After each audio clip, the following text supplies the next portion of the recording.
All right, here we go. Back on the Gill Athletics Connections podcast.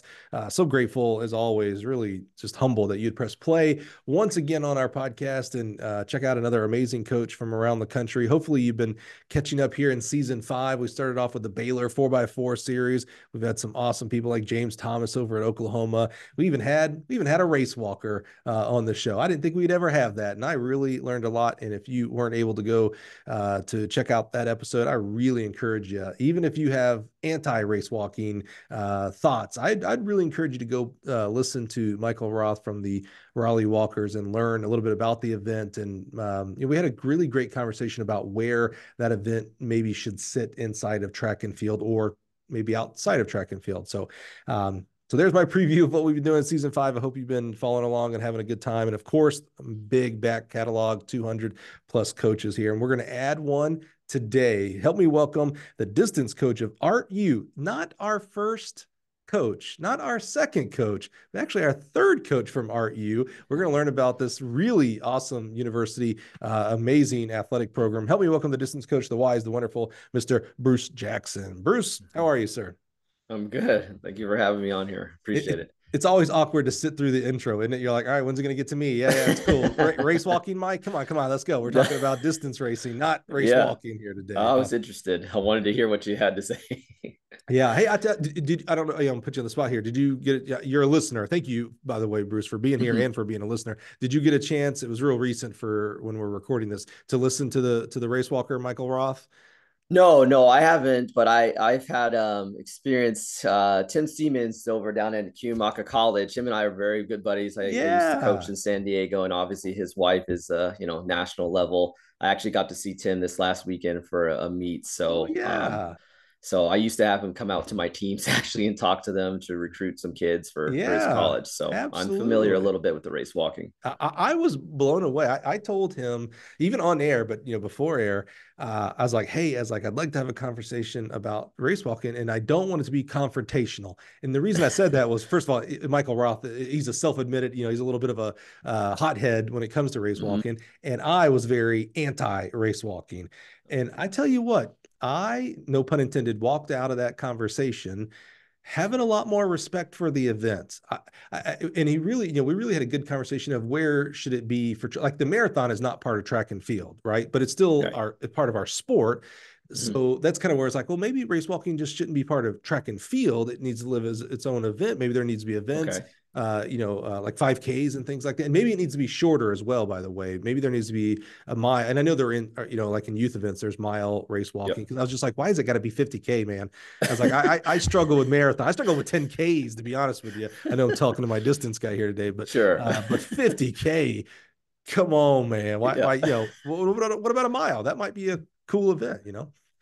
Anyway, well, Bruce, let's learn more about you. And although you have, race walking friends, Good. that's really cool. Tim and Rachel, man, they're royalty Yep. inside race walking. So Yep. that's really cool. Well, Bruce, super excited to have you here. We have turned the corner in the podcast. After you get to 250 some episodes, you have to do things differently on how you get people to the show. When I first started, Okay. almost 5 years ago, first of all, no one was doing podcast back then, really, Mhm. generalizing here inside of track and field. And so here was Mike with this crazy idea of, hey, I want to sit down with you for an hour, hour and a half and talk about your whole life, right? Yeah. That was a little, I had to, I don't want to say beg, but I had to really coax people to get onto the show.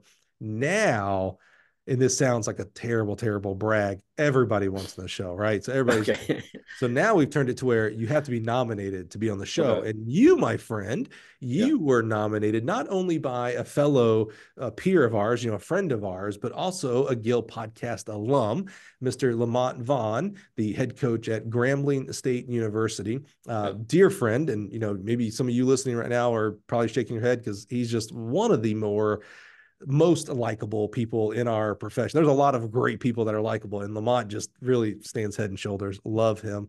But if you haven't listened to his episode, go check it out in the same app that you're using right now. Just type in his name, Lamont Vaughn, or type in Grambling, and that'll bring up the Gill Connections podcast. He was a while back. He probably was episode like maybe 80, and we're on this is 255 today. So, which, you know, to my distance runner, that's actually my half mile PR, 255. So it's appropriate.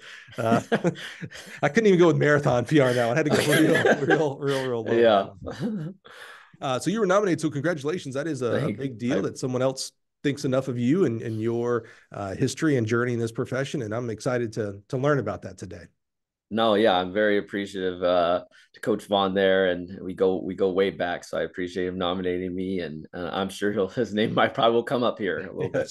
Sure. Yeah, I was trying not to, because I was going to say, well, how do you know? And I was like, well, that's going to get in the story. Let's make sure we go in order. But before we get in order, I do want to ask you about something that you just taught me about before we hit record here, because I think this is fascinating. Yeah. So this is not your first podcast, and not because you've been a guest on other shows. Maybe you have, hopefully you have, but you actually host or co-host. You tell me, you actually have your own podcast. Yeah, so I co-host a podcast called Blacktop Smack Talk podcast, and it's basically on basketball, around everything. So, you know, mainly the focus is NBA, but we've dived into, you know, WNBA, college basketball. I've done it around for about 5-6 years, and probably we were a lot more active then. And I think, you know, as you get older, you know, some of my co-hosts is 3 other gentlemen based out of Seattle, and that's where I'm from. And so they, you know, they work out of the studio that we work with, Third Wheel Podcast Studios. There's a plug for them out in Seattle. And then I, you know, call in or Zoom in, but we've done that for years. And so, you know, we're on YouTube and Spotify, Podbeam, all that stuff. So I have experience definitely doing that and being in your side, Mike, and interviewing different people, but in the, you know, the realm of basketball. So, and you've done this 5-6 years? Yeah. Hey, yeah. That's a big deal. You know, when COVID hit, a lot of podcasts started, and a lot of podcasts in the track and field world started. But as you might have expected, that when we got out of COVID and, you know, we got back to coaching and working and family and lives, as you mentioned, a lot of them fell off and they're no longer around, you know.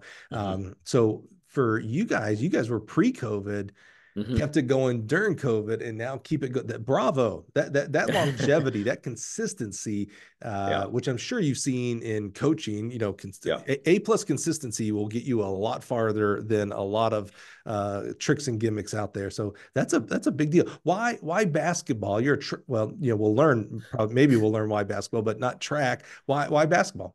Basketball, it's my first love. It's what I started. I to be honest, I never thought I'd be a track athlete in college over basketball. I did both. And so I just have a lot of friends in the basketball community, grew up in both track and basketball communities. So those are kind of pretty prevalent sports in my family and just my friend base.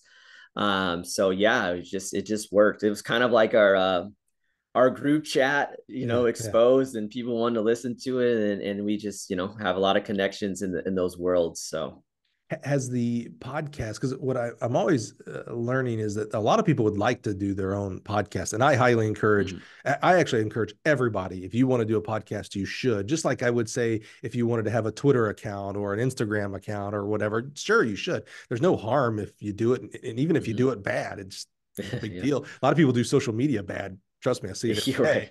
But we would never tell them not to open up an account. What has the podcast Blacktop Smack? That's hard to say, bro. Blacktop Smack Talk. There you go. Has that led? Have you met anybody famous through that, like that you've had on the show? What kind of opportunities has that opened? Sure. You know, if you can just go the acronym BTST, you know, pod, that works. Yeah, no, we've gone into interview people from, like, we've been you know, I used to go to Summer League before Summer League is now. Like, I mean, I can tell you stories sitting with, you know, I've sat next to like James Harden's mom when he was a rookie, and, you know, I've met a lot of NBA different players, and have definitely some interesting stories for another pod. But but yeah, so as far as on our podcast, I mean, notably that would probably be more now that you would recognize is like Paulo Banchero, right? Who's NBA Rookie of the Year, All-Star. He's from Seattle. We interviewed him when he was like the #1 high school recruit in the country his senior year before going to Duke. Wow. So we've had him on the podcast. And then more probably recent scandal, which has been this week, is there's been a lot of prop betting and sports betting in the NBA and other professional sports. And one person that's come to the kind of figure right now is Jonte Porter, Michael Porter Jr. So Michael Porter Jr. and Jonte Porter went to my high school, and I actually had Jonte Porter, so we interviewed him. So I kind of made a joke in our podcast, like, our interview with him might be trending this week since he's kind of the forefront of the NBA investigating him for gambling. So You know, those are a couple of names. it's funny. I'm a gambler, and I just put a prop bet on how many podcasts he would be on. So I'm already up one right there. That's You're up good. I'm one. just playing.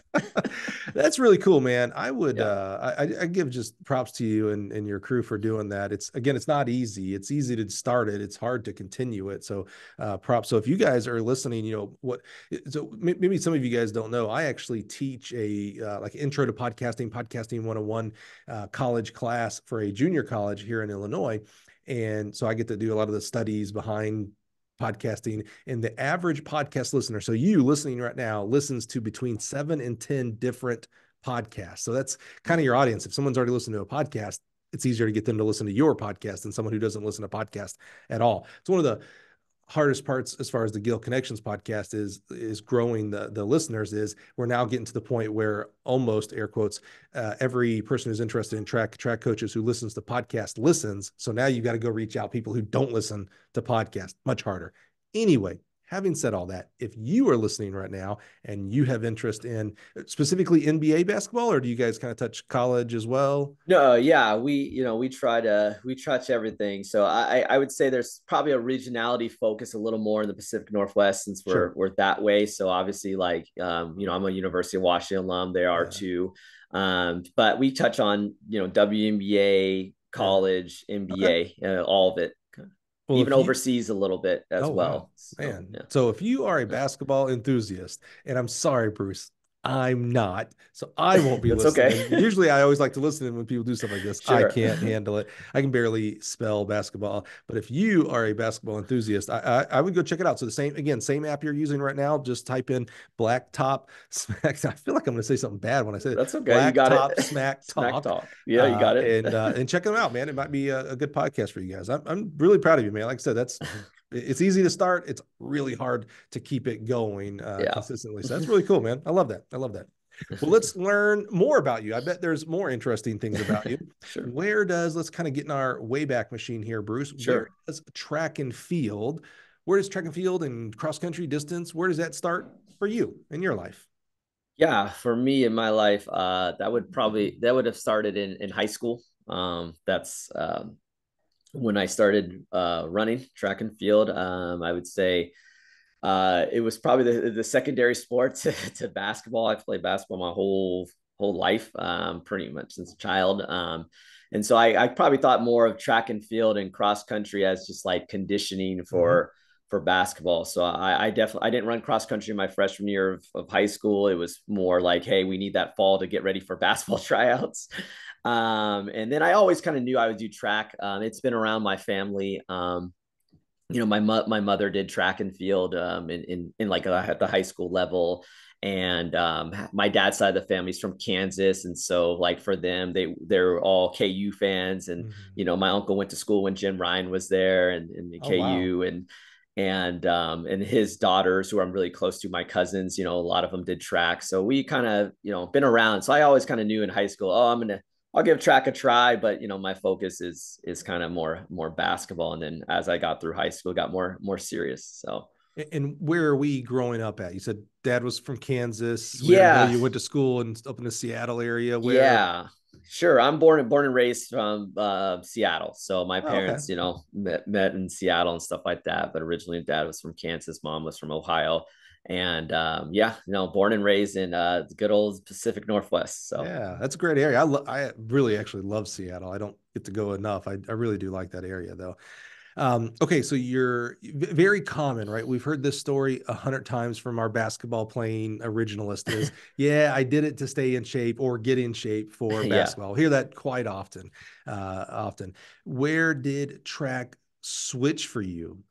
As you're doing basketball and track in high school, you've got Mhm. potentially different coaches, a different set of basketball coaches and different set of track and field coaches. When did anything switch for you as far as, oh, I'm going to be a little bit more serious, or did it, or Yeah. did it at all? Yeah, no, I think it was kind of a progression. What it probably maybe switched and helped me a little bit was one of my basketball coaches, kind of the freshman level, also was an alum at the school that I went to, and was an assistant for the track and field team, but more the distance side in cross country. And so I just remember freshman year, he was like, man, you never really get tired on the court or are doing like lines like suicides or something like that.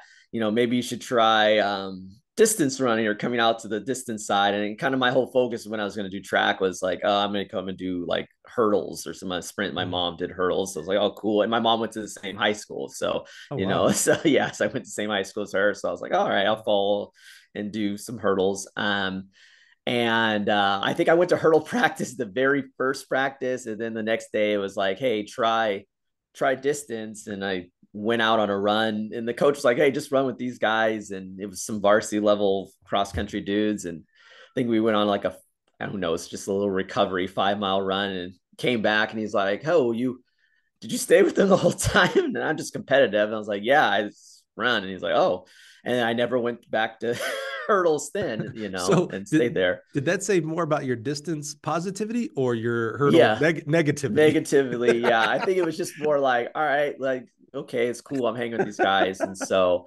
yeah, I think, I did that. And then, had different coaches, and freshman and sophomore year running was still kind of, for conditioning, and I came out for cross country sophomore year. And so just being around the group, and it was just a different vibe from, basketball culture and running culture is a little bit different. And I say I probably got to junior year where I got more serious about it. And, I always appreciated my high school coach, who and I are very close to this day. Um, I think he knew long term that running was probably better for me as far as just athletic ability, pure athletic ability, but he kind of let me get to that point myself. Mm. He never was the ultimatum where you've got to do this, you can't do that, which a lot of coaches are.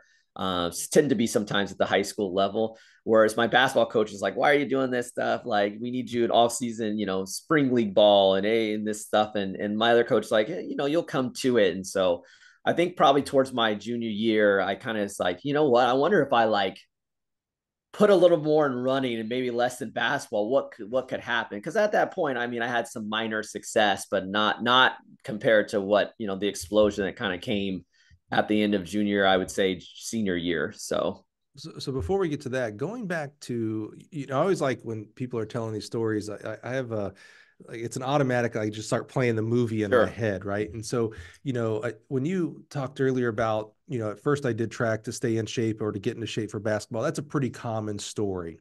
I hear that quite often. When you went on that first, 4 or 5 miler, recovery run, which probably wasn't a recovery run for you, No. you were probably a little gassed. I love how you said I was competitive though. I was gonna stay with them. The other common story we hear with that is, yeah, coach told me to go on this 4 mile, 5 mile run, and I never came back. That was terrible. I never want to do it again. But yet something, it hooked you a little bit, whether it was, well, you tell me, Yeah. why didn't you, like, what, I came out to do hurdles, man. I did not come out here to run 5 miles. What was it about that you're like, okay, let me keep trying this? Yeah, I think it was just that the fact that I could come back, I think that appealed to me. Like, Hmm. okay, here's the challenge. I don't think these guys think I can hang. And, coming back and hang, and then just, the welcoming nature of the group. I maybe I just connected. I think I connected to that group of people maybe a little Yeah. more than the group of the hurdlers or something like that. And it's just encouraging. Like, it was just like, oh wow, surprise, hey. And I think the way he phrased it was like, oh yeah, come back tomorrow and try, try Mm-hmm. again. We'll try something else. So I think it just hooked that hey, this was I saw as probably a bigger challenge than that over there. And then Yeah. just like, all right, wow, I'm pretty naturally and I'm with these guys. Let's just see what happens, I guess. So, Yeah, I like how you describe that. When you think about the 100-meter dash, anybody can do the 100-meter dash. Does not mean you're going to do it well. yeah. I would hesitate to say that anybody could go run a 5 miler.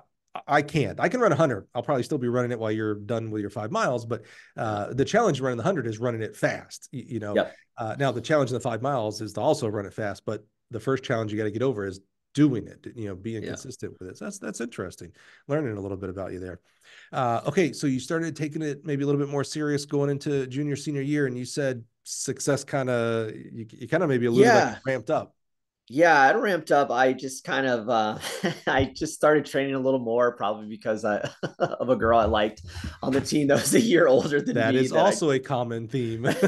so I started running and who was more of a built for distance and kind of more of a longer distance runner and I just kind of took it more seriously and was like, all right, I'm going to go on these runs to her and not do maybe as much commit as much time to spring like basketball and off season training and stuff and see what I could get to and so I had a little bit of success my junior year. I think like I was one of the top guys in our league, which I mean nothing, but like the league level, like the 8 and the 400 meters or something. And I think I just remember sometimes you need disappointment to kind of give you a boost, And so I kind of remember junior year, I made state individually in cross country my junior year, and so it's my second year running cross country, and so.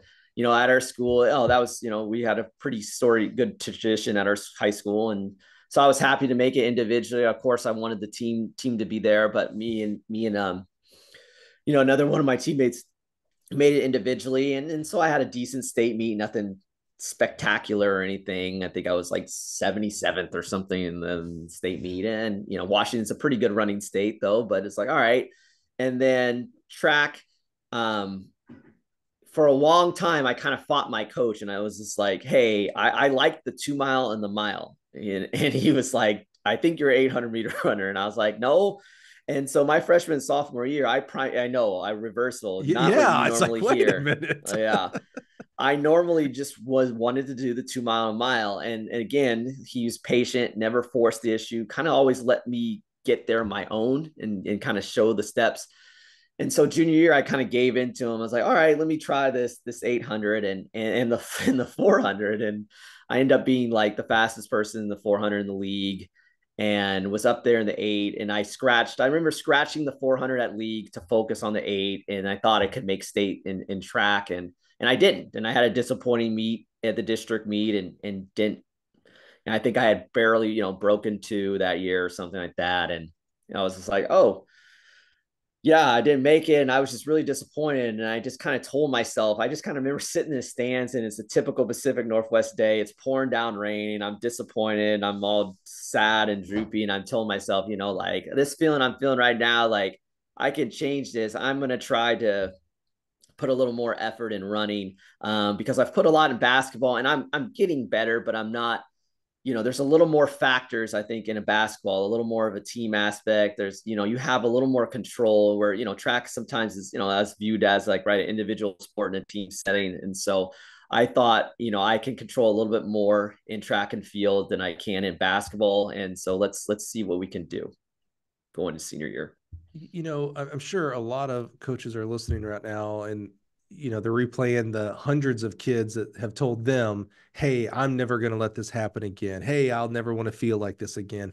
And maybe 90 out of 100, they don't do anything different to make that feeling not happen again or to make that result not happen again.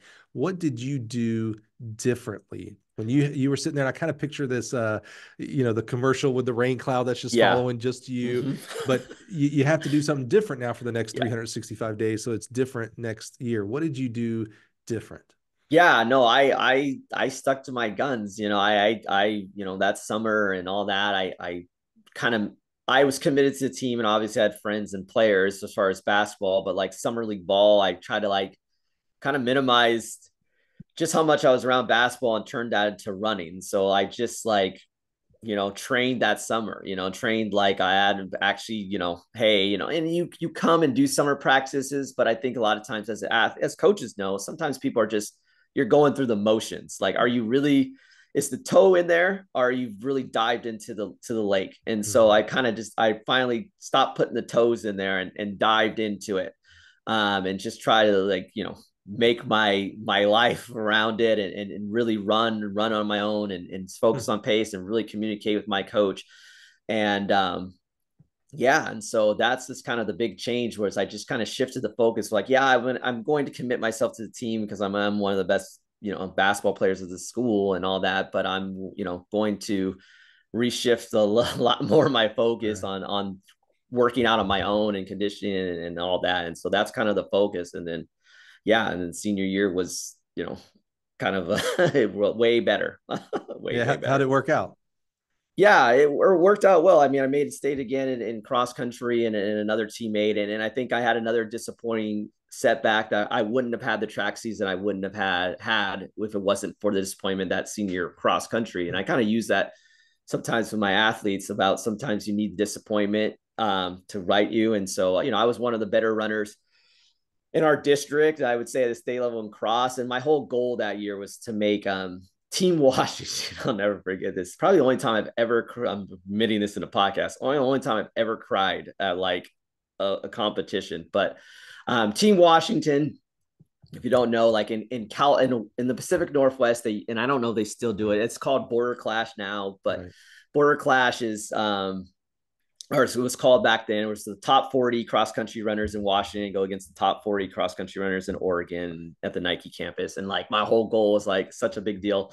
It's like, I want to make, Border Clash, which means I was a 3A runner, 4A is the top, I have to be on the podium. And so all year, I had been finishing big invites, stuff like that, races, top 10, top 5. So I'm like, all right, I can make this podium in Border Clash.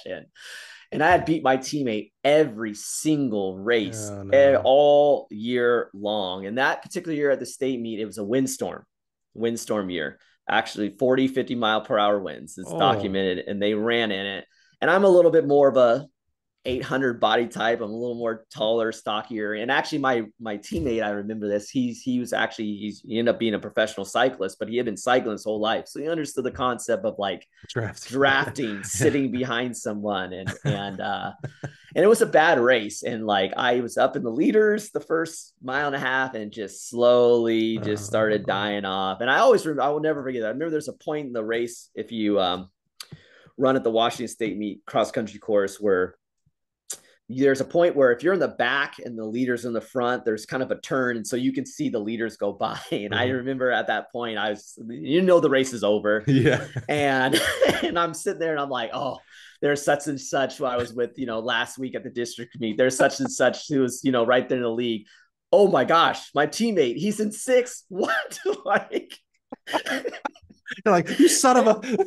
I know. And he kicks it in, and he ends up finishing fifth and the top guy in our league. And I mean, like, the dude was not, race of his life, and he Yeah. makes it. And I crossed the line, and I mean, I broke down. I was Hmm. sobbing and crying, like, oh, I can't believe that. I was happy for him, obviously, Yeah. but Yeah. myself, and I just told myself, like, oh man, like, and so that was kind of the fuel, the fire. I was like, I am going on a track. I'm more suited my skill set for track, and I'm just gonna go on, like, try to be a tear, and really. And so that kind of just lit a fire. And the belief of my coach, he kind of came up to me with some crazy idea for the track season. And I was like, wow, like, you want to do this, and he believed in me, and we track was a whole different game. So Sounds like you've alluded to this coach, and we almost called the podcast the Gill Shout Out Podcast because we love shout yeah, outs. Sounds like you had a really good relationship with your high school coach. very, very, Richard Freeman, very good. I mean, to this day, I mean, he knows almost as much as my current team as I know about my team. Now that he's retired, he travels, and he's come to watch, my team compete at like Brian Clay, Mount Sac. Oh We're man. very, very close. We probably talk on the phone every 2, 3 weeks, stuff like that. So Wow. What I don't know that I hear that in other sports. I played other sports, I was a football player Hmm. and stuff like that. And I certainly, keep in touch with a couple of my coaches. Um, but you hear that with track coach. I mean, here's a guy who, he coached you in track, and it's really important. I mean, no one's a bigger track coach fan than me.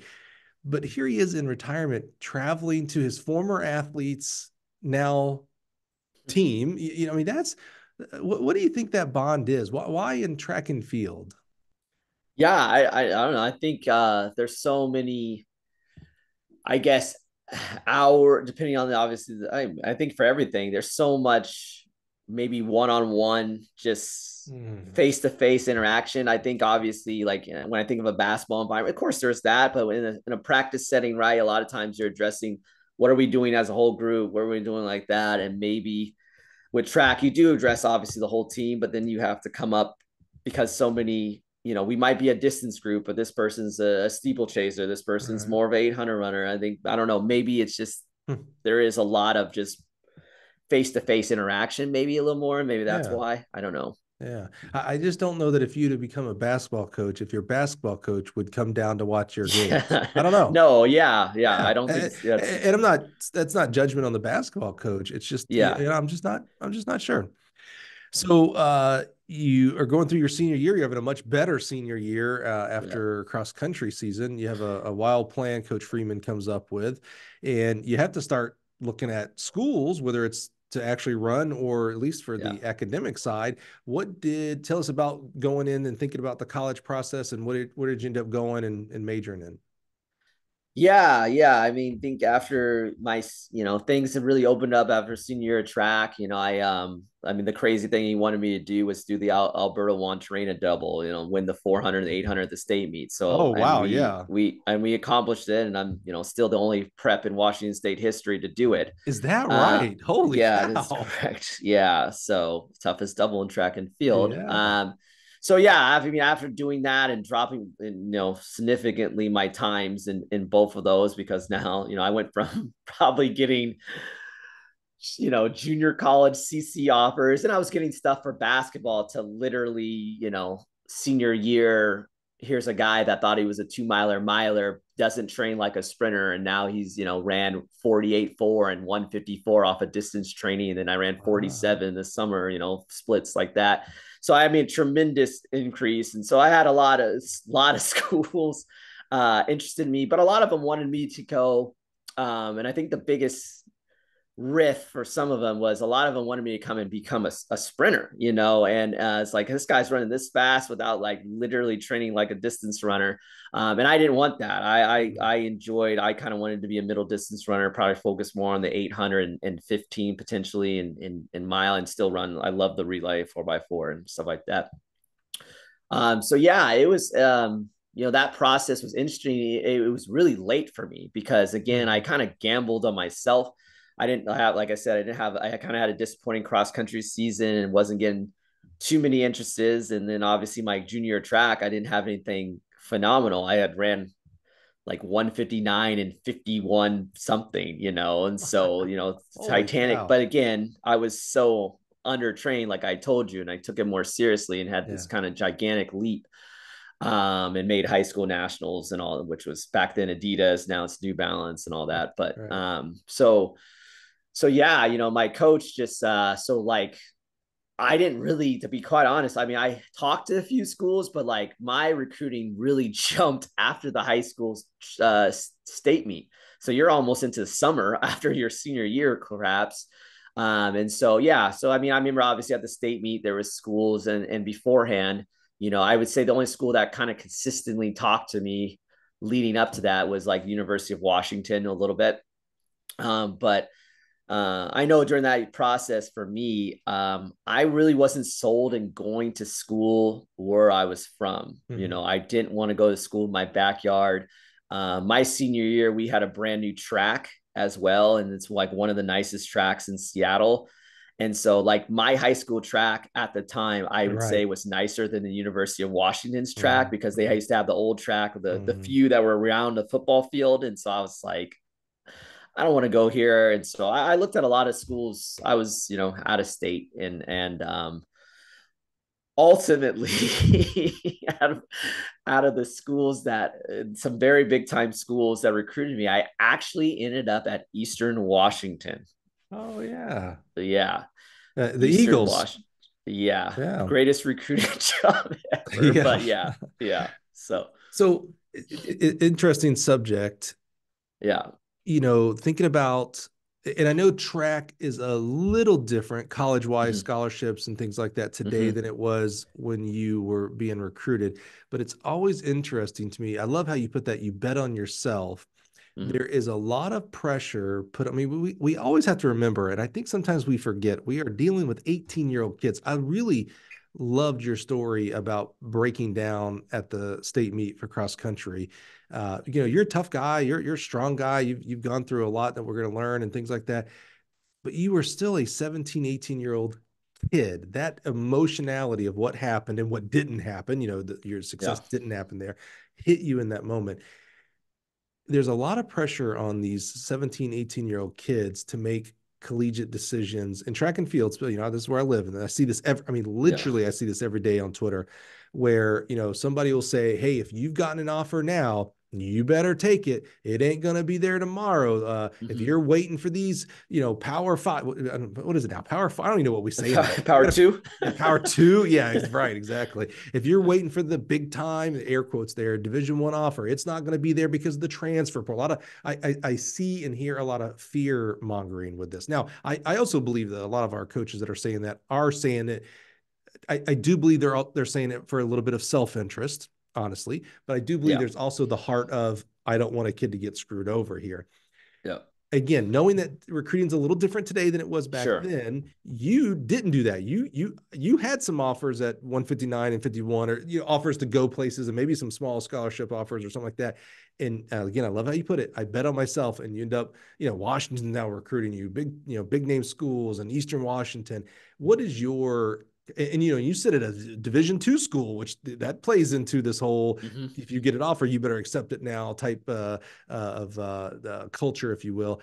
Where do you sit on, what's your thought when you're talking to a 17, 18-year-old kid and you're making an offer and they're like, yeah, coach, I want to bet on myself? Or tell me kind of where do you sit now as a coach versus back then as an athlete? Yeah, I mean, yeah, where I sit now, I mean, I totally think of, I try to talk to kids and I understand like what, 17, 18-year-old knows what they want to do with their life, and exactly, where they want to go. And so I make an offer, I'm trying to make sure that they know that, you've got to focus on a couple of different things. For me, is it a place obviously you can see yourself running at? Is it a place that you can see yourself having the major that you want to be? Is it a place that, when everything is not going well, do you want to be there? Because the last thing I tell recruiters, the last thing I want you to do is look around and like, why am I here? Because I don't care if you're the best number one recruit in the country or number 1,000.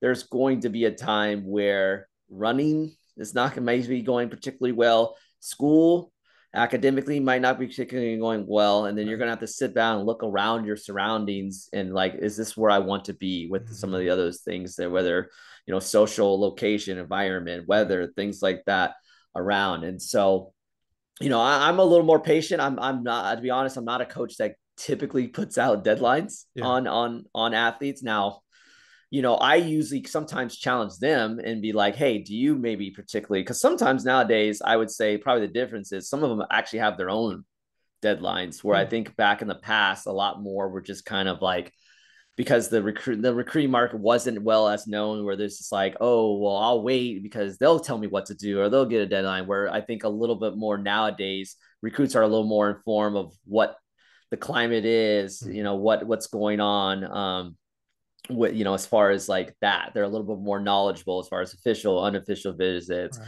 Obviously, you get a little, I guess, in our sport a little bit of NIL now and things like that, so they're a little bit more aware. As whereas back in my day it was kind of like whatever the coach told you, you're kind of like hanging on them. So Yeah, that's interesting, to me. And by the way, I have a lot of empathy for the coaches who, they're livelihood is dependent on 18-year-old kids choosing or not choosing their institution. So I also have a lot of empathy for the coaches who are like, hey man, you need to make a decision because I got to move Yeah, on. I would just like to see more transparency of like, hey, 18-year-old kid, I'm offering you a scholarship. I'm just going to let you know, I have also offered maybe sure. two others. It's first come, first served. Yeah, And that's also a lot of pressure to put on an 18-year-old kid too. I don't know that honestly, kind of talking this out right now, Bruce, I'm not sure that there is a healthy way to do it at all. Because we're still dealing with 18-year-old kids. yeah, That to me is the smoking gun of it all. It's like, man, you are still dealing with a kid. That kid for doesn't sure. know what underwear he wants to wear tomorrow. How is he supposed to choose? And by the way, it's still, I've said this many times on the podcast, it's still ridiculous to me that we make 18-year-olds choose their academic and therefore their professional path at 18 years old. It's Right. ridiculous, ridiculous. So what did you end up going to Eastern Washington? What did you think you wanted to be? What was I'm going to be a businessman, I'm going to be a teacher? What was the thought for academics Yeah, after? I think um initially, yeah, when I went to school, I think I was interested in business Mhm. and marketing, or the other side kind of was into, I don't know, behavioral science and thought I might work for the FBI and study, Oh like track yeah. down serial killers and stuff like that. I was kind of into that. I just reading people, and I'm Again, just pretty why do good we about make that. 18-year-olds make their decisions? It's like, man, I saw the show and I was like, that's what I want to be. And it's like, dude, you're 18. Yeah. It'll change Yeah. tomorrow. Trust me. Yeah, yeah. Yeah, so academically, yeah, those were the thoughts, and just athletically, they kind of, to be honest, they probably said said what I wanted to hear.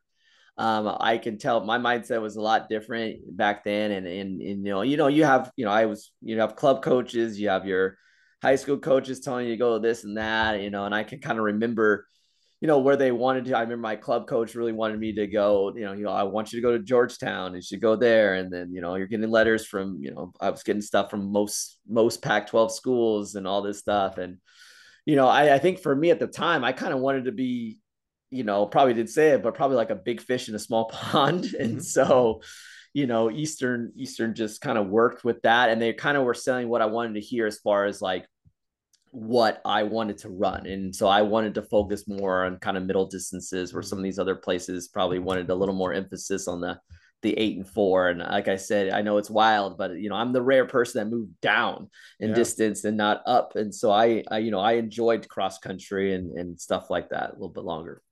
I always say that there's definitely people out there that go down in distance because everybody says, oh, well, everybody moves up. And if that was true, then everybody would be a 10K guy by the Yeah. time they were seniors, right? It's like some people do stay, and you are the little bit of the rare bird that actually went down in distance. I love that. That's so unique.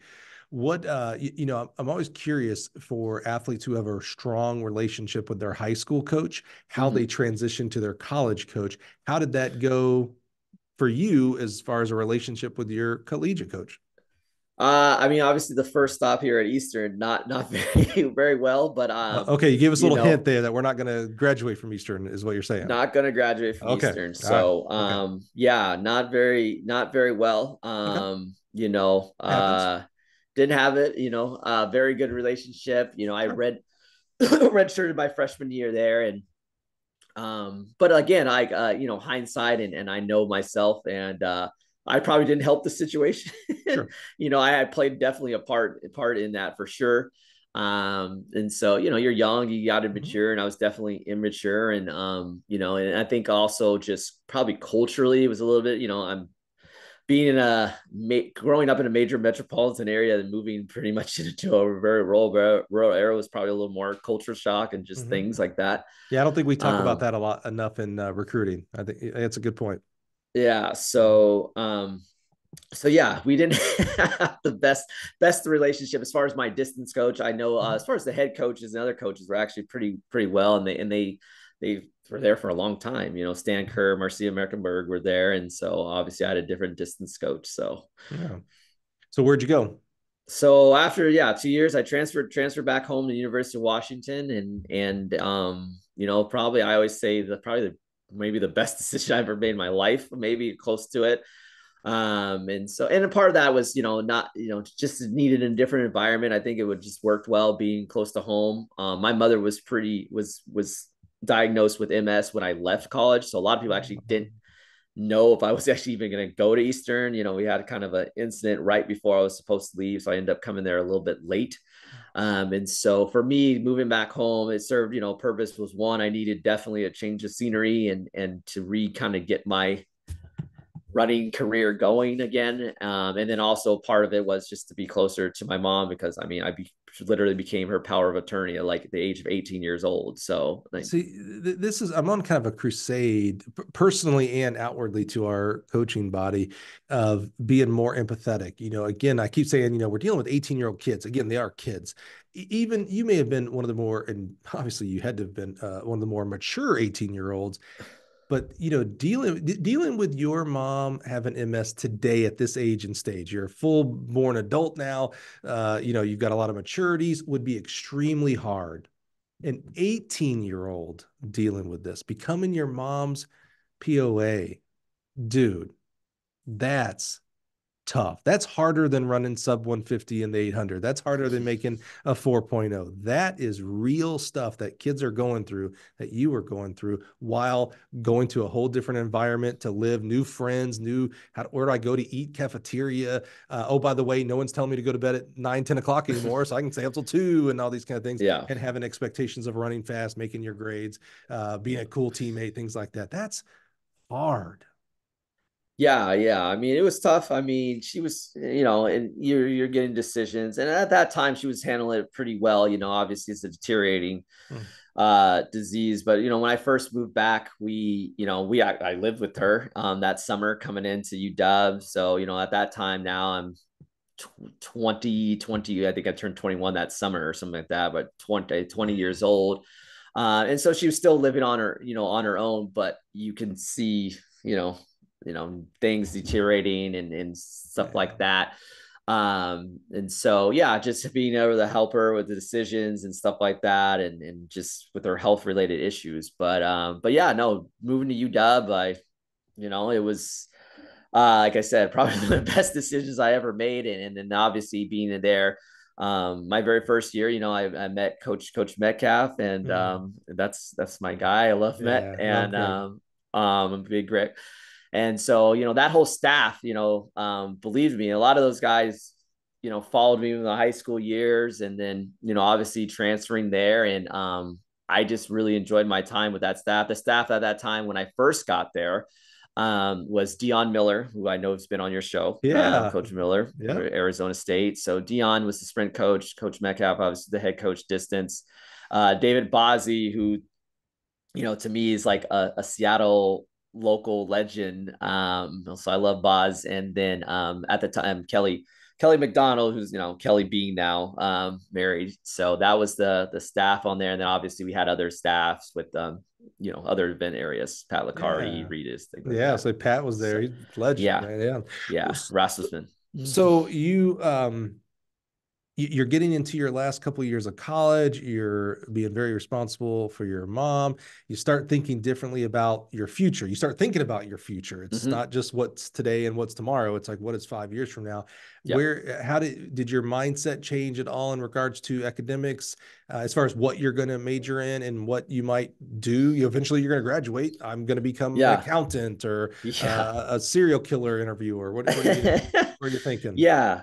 Yeah. No, I think, right when I got there, my mindset changed a little bit because it was kind of more like, hey, I come from a very high achieving, I guess, family, and just like, and I think a lot of times I knew like, oh, you could study this and major, but doesn't mean you can't do something else professionally, or go to a grad school and get that. So like, I was lucky to be grow up around a family that's very highly educated, and I had people to look towards for success. So I think when I got to UW, it was like, yeah, I still was kind of more of the business route in marketing, but like, let's, maybe take majors and things that, I'm interested in theory. And so I kind of like, law enforcement or, politics and things like that. And so I double majored in like sociology and law, society, and justice, which is kind of pre-law. People either usually go into like government agencies or pre-law or lawyers, stuff like that. And I was fooling around that idea. I come from a family of full lawyers. I have 6 lawyers in my family. extended. Yeah. So, and I'm I sure should we'll have get to known that that part. before I invited you to the show, Bruce. Yeah. You know, now I So, gotta change all my questions here. Hold on a second. yeah.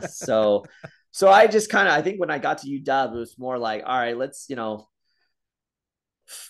obviously want to focus on academics, but I feel like I have a lot more to offer athletically that I wasn't really able to display at Eastern. And so I was just kind of focused like that. And I got the environment. And so, yeah, that first year, um, at UW, I still probably had some of those some of those immature things, some of those things that are lingering from Eastern. And that's why, like I said, I mean, Metcalf was just what I needed to wake myself up. He kept, where I was from, I needed someone to be very honest and direct. And some people can't handle that. It's probably a different coaching world now, things you could say and do now compared to back then and stuff. And that stuff registered with me well. He was very honest with me about what I needed to do and changes. And so that kind of gave me the kick in the butt. And so after that first year, in came Coach Vaughn. Coach Miller I had for 1 year, and Coach Vaughn came in, and so we kind of shifted our focus training, and then things clicked. Where the first year I was kind of primarily with Metcalf, where when Vaughn came in, I kind of shifted down to the sprint group, and and then it kind of exploded, and everything got a lot better, and Vaughn was definitely what I needed. He kept me going, and he challenged me for sure. So I think a lot of people would be surprised. I don't do any pre-research for these podcasts. So I actually Okay. I had no clue you ran you got as good as you did your senior year in high school. And I Yeah. really have no clue, well, how good did he get with Coach Vaughn? So tell us, and it's a weird question. This might actually be the first time I've ever asked, like, so what did you end up having for PRs? Because I don't really care about PRs, No. meaning you're not a better or worse person because you No. ran 145 versus 245 No. to me. No. But No. it sounds like some things clicked for you. No, So yeah, I'm it clicked. curious. I kind of focused on that, and then for that, so then I got down. He eventually became a 40, 46, 400 guy, and I was anchoring our school record in 44s. Which is still the school record to stay in the 4x4 Uh, 303. And so we just had a really good group and especially of homegrown people there at that year, and it just everything kind of clicked. Whereas like 4x4, except for one guy, was kind of homegrown, and is this we around got a good the team. Jordan Bose Yeah, area, so Broad? Jordan was my roommate. I'm a little older than Yeah. Jordan. Okay. So Yeah. right Yeah. before that, so Ryan Brown is like my very good Yeah. friend who was, two-time NCAA champion in the Uh-huh. 800, should have been three.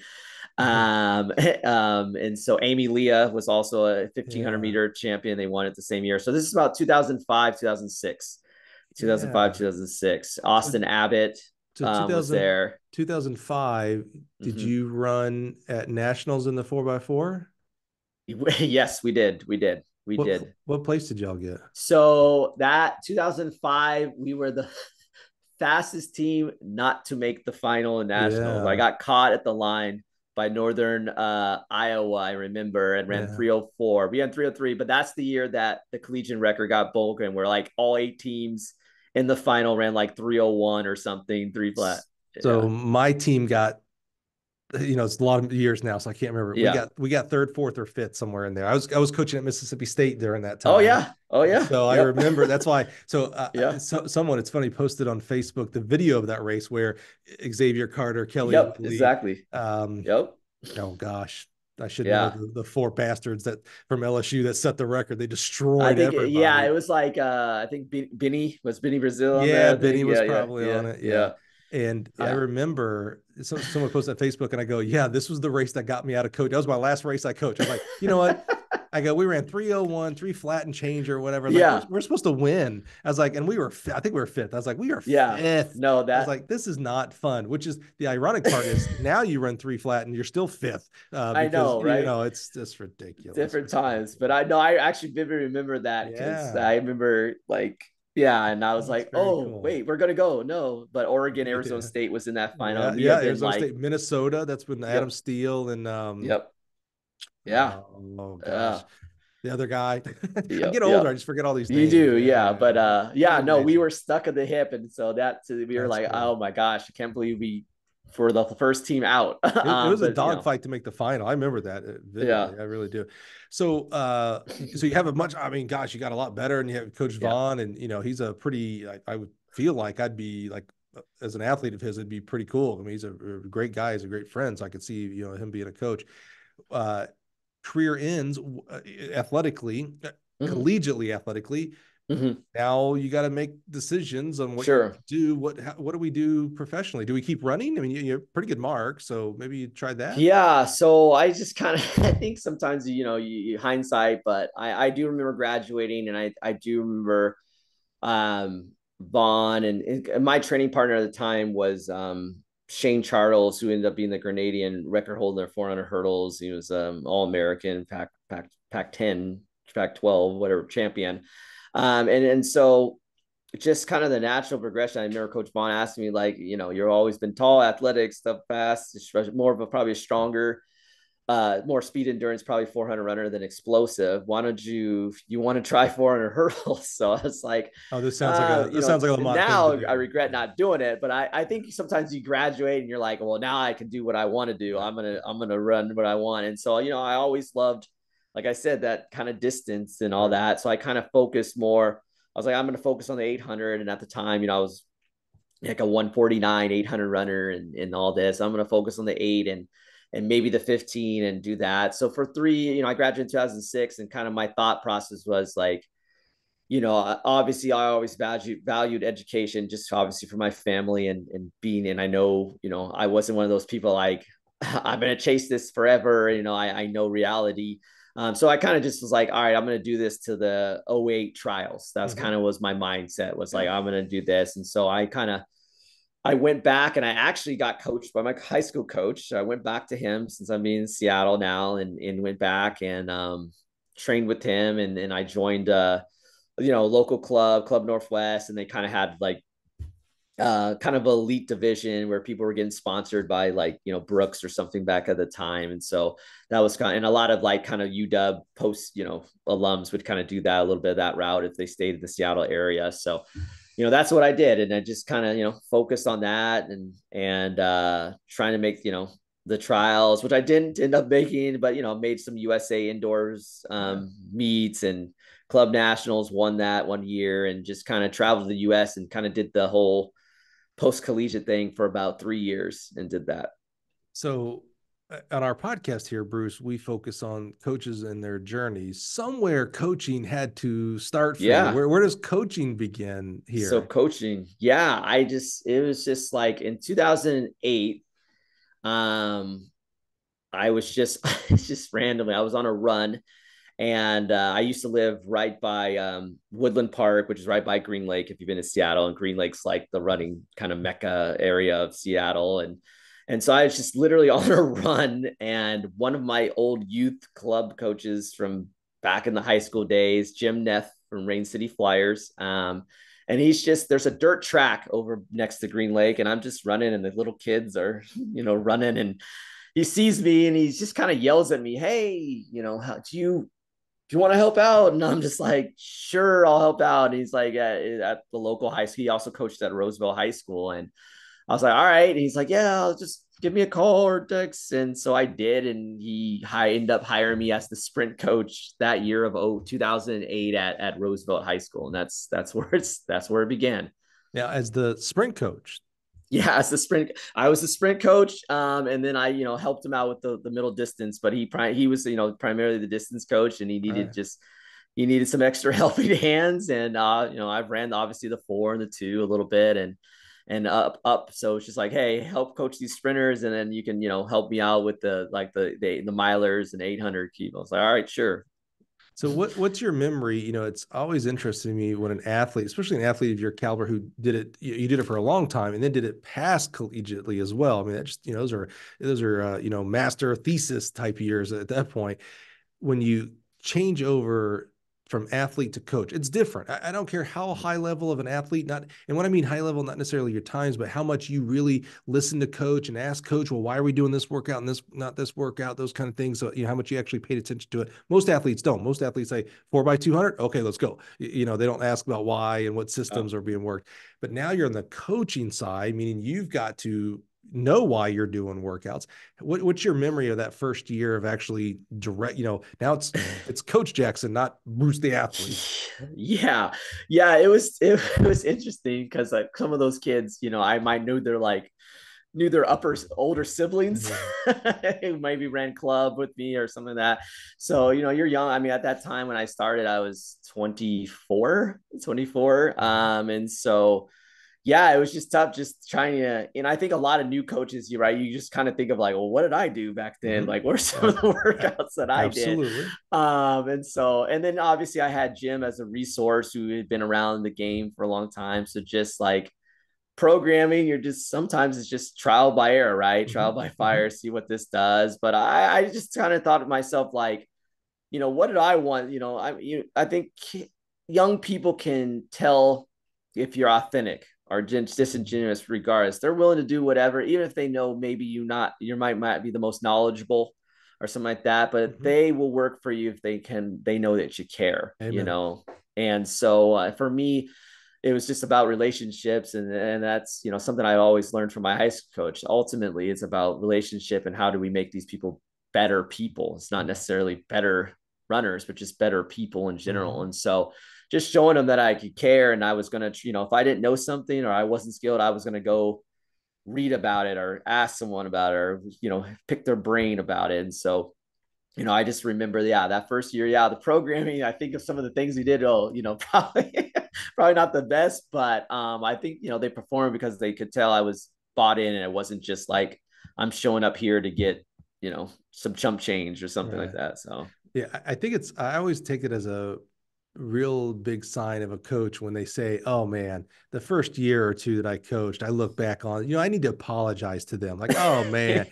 'Cause I take that as a yeah, sign of a good coach because that means you have developed to learn more and become a better yeah, coach. Where, other people are like, "Oh, I've been doing the same thing for 10 years now, from day one to day 1,000." It's like, "Oh man, you haven't improved at all since year one." yeah. That's not a good sign. So when did I love that? And it sounds like you're someone who is coaching track. There's a difference between someone who coaches track and someone who is a track coach. Mhm. When did where do you remember the it could have been an incident, it could have just been a time frame where coaching hooked you and you became, instead of like, "Oh, I'm Bruce, the guy who, yeah, I help out the Yeah. track team, I help out," and like, "Oh no, I this is my career. I am a track coach." Yeah. So I would say couple years later, like I said, helped at Roosevelt for 2 years, so 08, 09 season. Um, I kind of told myself, I think I'm going to be done. And I was running during those times. I said, I think I'm going to be done chasing the dream or whatever. And so, at that time, I was just, working at a shoe store, and then I was doing some grassroots marketing for that shoe store a little bit as well. And so I was like, you know what, I'm going to go to law school. And so Well, that was kind of, of course, that's what the Jacksons do, I've learned. yeah, as Jacksons do. And my family told me not to go to law school, but I was like, I'm going to go to law school. And I had an interest of being a sports agent for the NBA and in track, and obviously I lived with at the time, like I mentioned earlier, Ryan Brown, and Ryan had made the USA team in '09 and had kind of an incident. There was kind of a dark incident with one of his agents who was doing some Mhm. shady things with a bunch of athletes he was representing. So I just kind of thought, oh, I'm in the track community. I know the basketball community. I'm gonna go and a lot of most sports agencies have a lot of people that have legal backgrounds, Right. contract negotiations, and so I was like, all right, let's. I want to be around sport, and so this could keep me there. And so I went to law school in '09 out in Michigan, and still ran a little bit that first year, but then the demands of law school gets like that. But I continued coaching in Michigan, Hmm. and I coached for a club team, Michigan All Stars Track Club, and then also coached at the high school and Ann Arbor Huron High School, and Oh ended up yeah. becoming the head coach there. And so Yeah. obviously law school is 3 years. So from '09 to 2012, I did that, and those were great years in the club team and just being in a different environment, where you're working with some kids, definitely, outside of in the Ypsilanti, socioeconomically tough, where the track team meant a lot for them. And I think those years were very formative for me to see how much the sport can do and provide and give back, to those individuals. And so I would say when I left there in 2012, Michigan, to move to California. So now I've coached for, basically like five seasons, 5 years, 4 years. And I moved to San Diego, and I was going to prepare for the bar exam. So I was preparing for the January bar of 2013. And so 2012, that fall, I was like, I was going to coach, just try to be an assistant at a local high school, just to, just to like still do it, put some money in my pocket, but focus on the bar. And at that time, I had an interview for a job, and then this is probably that point where it's like, where things changed, and I had an interview with and if you know the California high school running scene, track scene, and if you know San Diego, Dennis McClanahan. Of course. And I interviewed with Dennis McClanahan to be his assistant in at Mount Carmel High School in 2012. And While you're working on the bar. Yeah, while I'm preparing for the bar. Yeah, Okay. yeah. So doing bar prep. And I think I met him in June of 2012. And so obviously you've got, half a year or whatever, some time for the par.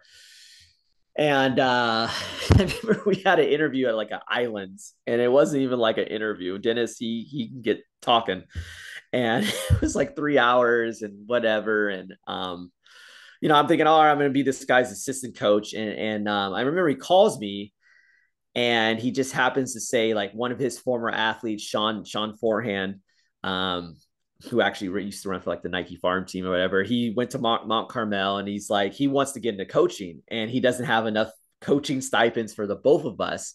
And of course, you're going to go with the person you personally coached in high school. And I understood, no hard feelings. And he just kind of tells me, hey, there's a position open at one of the rival schools. They need a head coach. And it's Poway High School. And I'm like, okay. And you should apply to that. And I'm like, I don't want to be a head coach. I just want to be an assistant. I just, I'm preparing for the bar. And so I don't think anything of it. And I end up applying for it, just like, oh, whatever, like head cross, it's just cross. So head cross country. And he didn't have to do this and Right. to this day, but I heard later on that he actually, and he's only met me through the interview, stuff like that. But he called Dan Crane, the AD, and said, this is your guy. Like, this is the guy that needs to be, the head coach. And I was going to be replacing someone that had been coaching in the high school for like 25, 30 years, Dan Scheidel and stuff. But this guy is, head coaching material, not assistant, like that. And he never had to do that. And we've had, obviously battles, but I always appreciated that. And so when I started at Poway and I got through that first cross country season, that's when things changed. And I knew that, after the year that we had with that whole team, and particularly those young ladies, that fall of 2012, I was like, I'm going to do this. So what changed?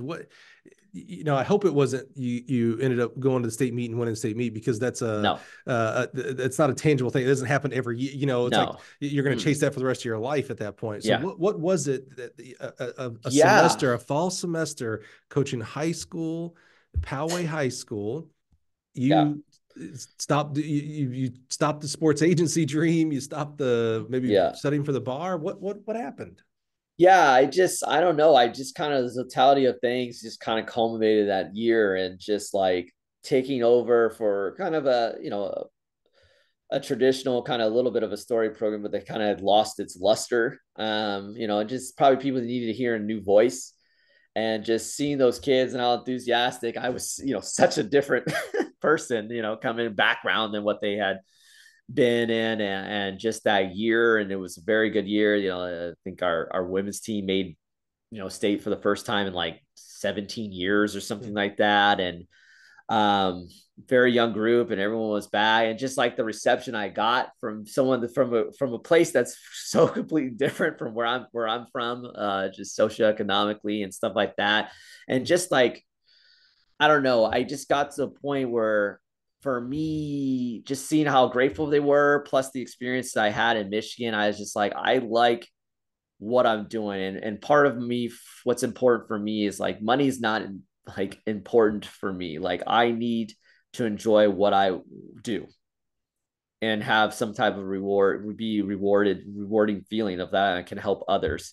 And so, I got to that point in the end of the year where it's like, I don't want to get into my like 40s and regret why I didn't give coaching a chance where I'm already Mm. working for a law office or firm or agency and I'm already embedded in it and I can't, necessarily go back and get in. So now I'm like, at that time I'm telling myself I'm in my upper 20s, whatever, right there. And so if I'm going to give this a shot, I'm going to this a shot now. And I like it. And I feel like the effect that I have. So I didn't take the bar. I said, I'm going to commit to coaching now and start that journey from here at the high school level. And we'll see where it takes me, obviously, eventually after that.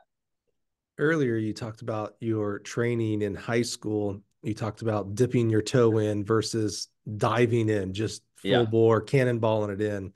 Sounds like you're at that inflection point for coaching. You've been, honestly, you've been dipping your toe in coaching, but what a, it sounds so weird. What a great toe. Meaning, you've been head high school. That's a big deal. Yeah. You've been coaching kids, you've been learning things like that. That's pretty good. But you've now decided I did. You did 3 years of law school, and you're like, nope, I'm not going to take the bar. I'm a coach. I'm Coach Jackson. That's going to be my identity. So, what did you do to dive fully in? What does the next step of all right, now I'm going to coach? What did you do differently? Yeah, I would say like for me, it's just like, okay, the next step was just, leading the team. And then I became kind of the overall director, going into that season, I took over as the head track coach. I wanted that. I still am. And I actually Mm, kept the old head track coach that worked actually very well because he didn't want nice. that. And so, Yeah, so good. he was a throws coach for us, Phil. So I thank Phil to this day. We're buddies to this day. Yeah, And so I completely took over the program. And then I just said to myself, like, if I'm going to do this, I got to get better. And so for me, I'm a very strong proponent of coaches education. yeah. And Okay. so I kind of really dived into both aspects, whether it's the, USTF CCCA side and USA track and field, side. And so I kind of had a good stint of coaches education. I dived into, working at running camps and just being around, just fully ingraining myself Yeah. um, in the culture of coaching and just trying to improve my craft. And I would say, dived into it very heavily from like 2013 to like 2018, Wow. 2019, very, very hard. So I would echo your sentiment about being a big proponent of coaching education. It changed my life, not just my coaching career, but my life. It gave me a mentor in Boo Schexnader, who I still resonate with today, even in the Mm-hmm. professional side of the sport. You did a few different types, and there's a amazing different options now with USATF, USTF, CCCA, as you had mentioned, Altus. Yep. Now, COVID taught us that, we can now really pick the brains of our fellow coaches that are doing really amazing jobs out there. What is, as you look back, you took a real deep dive. And obviously, if you went to law school, it doesn't shock me that you said coaching education would be a big deal for you because, law school is nothing but reading and education. So, Sure. you just turn it down to track and field side of coaching stuff, right? What has been the most, you look back at all the formal coaching education you've done, Sure. what's been the most impactful for you? Was it the USTFCA? Was there a course there? Was there a teacher at USATF? Was there, what's been the most, like when you look back, you're like, oh man, if I didn't do this course or this teacher or this class or this time period or this peer group that happened to be taking the class at the same time, was there like a thing that stands out of like, oh man, this really has helped me propel my career? Yeah. I mean, I think there's a couple different points. I think I think sometimes when you go through it, you just sometimes things get regurgitated, but I think it's more like what peers are there and just getting to know people and talk. And then like sometimes there's points I can reflect where I feel like maybe validation or you're getting there, you Yeah, belong, stuff very like that. valid. So, I think of like kind of, I guess, removing up a chronological ladder. I Mhm. do remember taking, like, for instance, I remember taking at Marion University USTF level Mhm. 2 education. there. And I just remember that group of people, and it was good. And that's where I met Diljeet, because she was there. It's from Cal State Oh, Stanislaus yeah. still, right there, that transition, and some other coaches, and Jared Butler, who's Yeah. now out of coaching a little bit, but he was at Butler University, but at that time he was at Bryant, and before that Wisconsin. Um, and just knowing that, like, you have to remember, most of these things I'm going to, they're college coaches. I'm the high school coach, Right. and so just proving my, like, worth, or knowing, or being one of the guy who wants to present this, the project, or speak, Yeah. or answering questions, or being vocal, to show, like, no, I feel like I have the ability to eventually, be at this level, and move up. So I that kind of stands out to me. 2026 was a cool time where, now I've been through a little bit of coach's education, and I applied to the elite coaches camp down at Oh, the yeah. US, training facility. And that 2016 was an Olympic year, and so that was really eye-opening, to be in kind of a small group. And me, and like you said, you've got kind of a mentor, you've got through this, and I've gotten to be, pretty, got to know, like, Scott Christensen pretty well. Love And him. obviously, Love him. for me, looking up, it's like, oh, you're doing this, and you're also a high school coach, Yeah, and buddy. so he was one of the teachers for that class, and being, like, in an intimate classroom where it was just four of us during the Olympic year, and where literally everyone was down there, except for obviously the distance runners don't usually go to the Chula Vista Right. location. But being there with, like, seeing, like, these top sprinters and jumpers, Yeah. and going to practice, that was, and being able to, sleep and eat there, and, like, going into the Olympic Games, like, that was That's very cool. cool, and eye opening for me.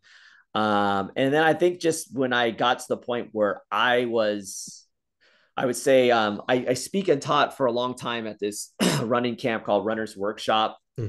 where a lot of different coaches, and they mainly are college coaches, and then you get invited if have enough kids from your high school team, and just some of the brain trust. And so I would say some of my interactions there really gave me the mentors, and stuff like that, and the confidence to know that I can do it. And kind of two people stick out to me, or three people stick out to me, kind of when I've during that time, because there's been a whole assortment of other college coaches have come there, and it's based in Idlewild. They do one in Idlewild and one in Northern California in Yosemite.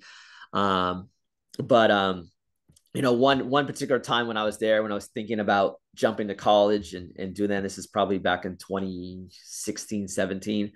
Louis Katana was there. Yeah.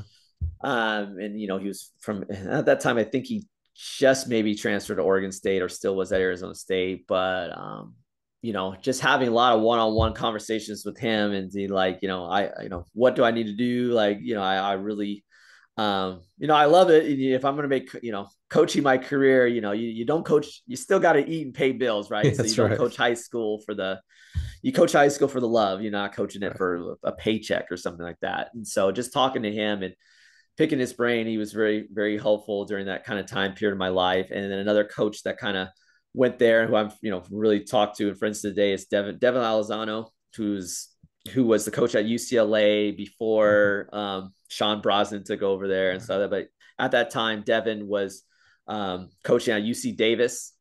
Um, and so with Drew Wartenberg was there and stuff like that. And so he would definitely, and he came similar to me, started out high school for a little bit and jumped to college. So just kind of knowing, hey, here's someone who's on the same path, that's been on the same path before me, and Mm-hmm. kind of giving me guidance.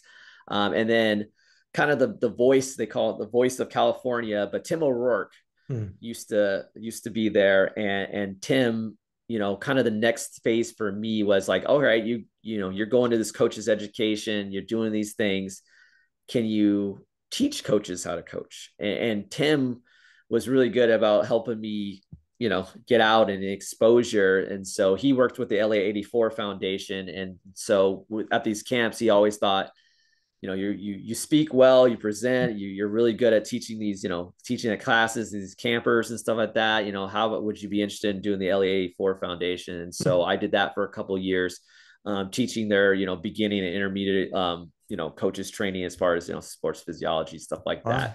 So those people definitely, helped me a lot in the beginning. I love busting myths, and there's a myth in the coaching profession that high school coaches cannot coach collegiately. I know. It's crazy for many reasons. One of them being that a lot of the coaches that you find successful started out coaching high school. So just for that alone is crazy to me, but it's a stereotype that gets Yeah, perpetuated that, a high school coach can't recruit, they can't coach that level of athlete. They can't do the paperwork that you have to do in the NCAA or an NAIA, whatever, et cetera, et cetera. They're all excuses. It's exactly what they all are, right? We've had many high school coaches here on the show, and let me tell you what, all the successful high school coaches recruit their butts off in the hallways and things like that. They have just as much paperwork because they're teachers typically. yeah, In learning NCAA paperwork, give me a break. That ain't rocket science. It's a yeah, lot of stuff, and it's definitely sure. gotten more today than when I coached. But it's not. We don't need a mathematical degree to do them, for crying out loud. You learn how Yeah, to do the paperwork and you move on, right? And as far as like not being able to coach that level of athlete, well, I'm assuming if you would even think about coaching in college, you have coached that level of type of athlete at the high school level. Maybe yeah, not as many because we're dealing with high schoolers. In sure. college, you get to recruit. So it's ridiculous to me. So I love busting that myth. So there's high school coaches listening now. Yeah.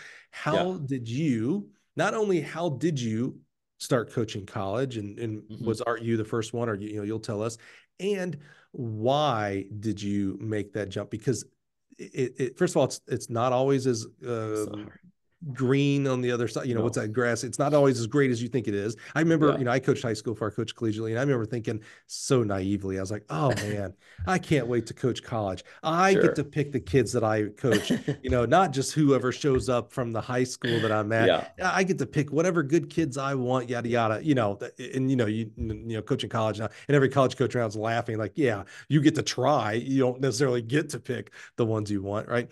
Um, so how did you make that I hate calling it a leap because sure, that sounds like I'm putting college above high school coaching. That's sure. so not true. In fact, I honestly think high school coaches have a bigger impact on our sport and our society because of you're dealing with 14, 18-year-olds in regards Versus, to 18 to 22 yeah, year olds. But how did you make that leap, and why psychologically? Like what were you looking for? Like why go, you're a successful high school coach and had a lot more room to grow as a high school coach. Why did you choose to want to go to the college level? yeah. I chose to. I just, at the time, there was probably two times in my life where I was trying to make a jump to there, and so kind of the last time, it got to the point I was there. Coached high school now, probably in 20, the second kind of go around 2018, 2019.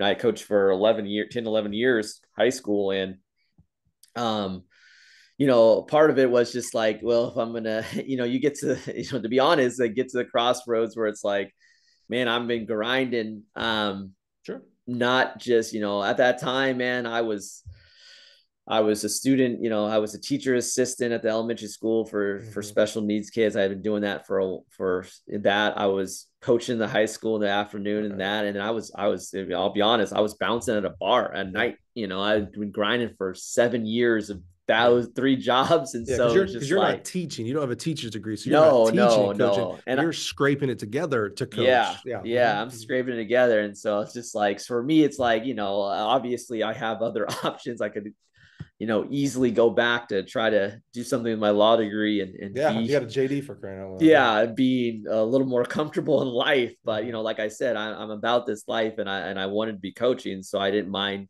embracing the struggle for those years. And so part of it was just like, I guess, livelihood too, like, hey, let's get to college and all that. But also, I had built a very, I would say a very good program, one of the better programs in California at that time, after being, I was at Poway for 7 years, and put kids all across the country, and had, Mm-hmm. state teams and all this stuff, and national team type level teams. And so I just kind of wanted another challenge, and I had always thought, it was always my progression. I always kind of have in my mind a roadmap, and so I was going to go here and here and here and here. And so I thought it was time to jump, to make that leap. And so it was tough. And so I would say, I applied to a lot of places, and now, looking back and stuff like that, I would say there's probably two roads to get to coaching that are there's being a grad assistant is probably the easiest coming if you want to coach right after you're done as an athlete. That's probably the easiest road. For me, it was going to be a lot more difficult because now um, I have been coaching for 11 years. I'm in my early 30s, I have getting a grad, like I have a JD. Why do I need to get a master's right now? Like that's just doesn't appeal to me. And so obviously there's the volunteer aspect of it. And so, I had got to a point in my life where I could take you're not dealing with a 21-year-old, you're dealing with a 31-year-old who's got life and things and bills and stuff like that. But I could take a financial hit. And so, my advice a lot of times to high school coaches that are trying to jump up is like, if you're a little bit older, you might have to, if you really want to be about this, you might have to suck up and take that financial hit and come on as a volunteer. And I know a lot of my peers and maybe turn your nose down. I know a lot of them will, my advice is don't turn yourself nose up because you still have to prove yourself, and come in there and not expect like, coming in there with asking demands, like I'm going to be an assistant coach. I'm going to be a head coach. I want this and that. And lucky for me, I never thought I was better than anyone else, even though I might had at the time a decade of coaching experience and training and knew how to program and felt like, man, I might be better than some of these college coaches in my area as far as developing athletes. I still didn't have that experience in my resume. And so I kind of turned my nose down and said, I'll come in wherever I can get in, and volunteer. And that's kind of the approach I took to get my foot in the door. Where at? So, interesting enough, I actually was in '08. This is weird how things come full circle. So 2018, that summer, I knew, it was time and I was going into my last, for me, I was going to be my last high school cross country season. And I had a, very good group. And at the time, Tori Olson at Cal State San Marcos had become the director there, and he was the head cross country coach at Academy of Art, and he had left there, and it was at San Marcos. I think I just knew, and I don't know how it started, but like I knew Tori from like I think he recruited some of my athletes in the past, and I knew Steve Scott used to be the director at San Marcos beforehand, and I knew Steve Scott from that running camp that I told you about. He was always one of the guest speakers and one of the coaches that came out. So I've known Steve for years. And I think when Tori got the job, I think I kind of told myself like, I don't know if I'm going to guess I contacted him and been like, hey, like, I'm just trying to jump, like I know you're coming down here, I would love to can I come on as a volunteer? Just trying to get my foot in the door. Cause I, at that time I was secure enough financially to just, hey, I just need experience. And, a lot of my mentors that I had that were already college coaches were like, you just need college coaching experience and the door will open for you just from your own running background and what you've done at the high school level. Just get it how you can get it, somehow. And so that was kind of my thought. And so we had talked. So that whole year I knew in my mind that we kind of agreed January of 2019 that like, hey, you're going to start mid-year and come on. And I was going to be his volunteer assistant there at San Marcos. And that was kind of the thought process. And so I remember I coached that whole year. I even tried to like kind of plug and obviously the team didn't know, I coached that year. I actually took the team, I think, to their cross meet just to watch, like, like set up like, oh, hey, Coach Jackson might be here next year down the road, help recruiting in the future. But, and then obviously I told the team at the end of the year, and I actually remember end of the year high school banquet, they, did the whole video and they changed like the Poway logo to the San Marcos logo on the editing. And 2 weeks before I was supposed to start at San Marcos, my girlfriend got too good of a job offer in San Francisco area, in the Bay Area. And she, we was like, let's move. And so it was just too good of a job offer to like turn down. We had, we were living together. We lived together. And And so I called Tori and I was like, yeah, man, like I'm, and again, I wasn't coming in as a paid, I was coming in as a volunteer, and he understood. He Right. understood. And I was like, yeah, and I moved to the Bay Area. So I quit at Poway in January, like January 2019, and then um moved here with nothing. Like, she obviously had a very good job, and Right. we're good on that part. And yeah, and so I reached out to Devin Elizondo, because obviously he's at UC Davis. He had experience. Now he was at UCLA, but he obviously knew the Bay Mhm. Area. And I kind of, poked his mind, and I was like, give me the gist of every program in this area, like your Mhm. thoughts, pros, cons, and he kind of, gave me his opinion from someone who's been up here for a while. And from there, I literally, I had nothing. So I moved here in February of 2019, no job, got like a job at like a local shoe store. And I reached out to every school in the Bay Area if they needed a volunteer, everywhere. Didn't care, D2, D1, whatever, Mhm. in the area. And then, a couple schools responded back. Yeah. And go ahead. Yeah. Yeah, because I was going to say, because the plan was you're there. Okay, well, your original plan was to go volunteer. So okay, now you're just going to be in the Bay Area. The Yeah. plan's still to go volunteer. So I got to figure it out. So you did the hustle. You contacted everybody, and Yeah. I'm going to assume everybody got back to you. No, no, no. I wish. See, I'm going to teach you how to do your podcast. This is how you set up the Set softball up. question, because you You know did the set answer up. is no, but you Yeah. you sum it up like, of course, everybody Of got back to course. you, and then you get to drop the bomb and say, Yeah. no, not at all. No. How'd Yeah. that process go?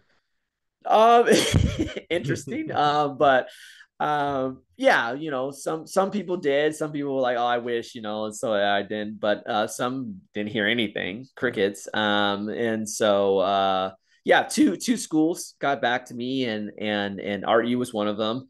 And so I just kind of did school visits. I visited a practice and just kind of realized, like, I thought RU was a better fit for me, better fit for me and the staff there. And yeah, and I started there as a volunteer in end of March of 2019. Quick speed up here. So you started out as a volunteer there. I love you're the most prepared volunteer coach that I've ever seen. I Yeah. I took visits. I'm like, bro, you're volunteering. Get where they want to take you. Yeah. I love you. You're like, oh, I went and visited. I want to see where was the right place. I love that. That's Yeah. great. Do a little bit of speed up here. So you started as a volunteer. I'm assuming they eventually hired you because you're Mm-hmm. now so February of 19 started as a volunteer. How long before they hired you? I became the director of operations in August of 2019. Oh, okay. All right, good. That's interesting. And now that's changed to coaching, to being the distance Yeah, I was the cross country director of coach. ops for 2 years, till August of 2021. And then I became the head cross country coach in August 2021. Okay. So this has been your first full-time collegiate coaching. You've Mm-hmm. had a very extensive and successful high school coaching. You Mm-hmm. had, when you were coaching high school and you're meeting these other college coaches, and you had your own college athletic experience of what coaches do and did and things Mm-hmm. like that. How did, as you got into coaching and now you're behind the curtain, you're actually seeing Yeah. everything that's going on, how did that stack up against your expectations? Um, some of the things I expected. I think like the admin, administrative paperwork, things like that. Just some of that stuff was my expectations. I think just the relationship piece, wearing multiple hats, some of those things were a little bit surprising. I think behind the curtain. So Yeah, kind of seeing that it's not just coaching. Okay, you maybe thought like, oh, okay, I get the coaching part, like I'm at the right workouts and administer yeah, them. I understand going to track meets, things like that. I understand relationships. The better relationship I have, maybe the better the athlete they're going to be. And just we're yeah, human beings, so maybe we should have a relationship.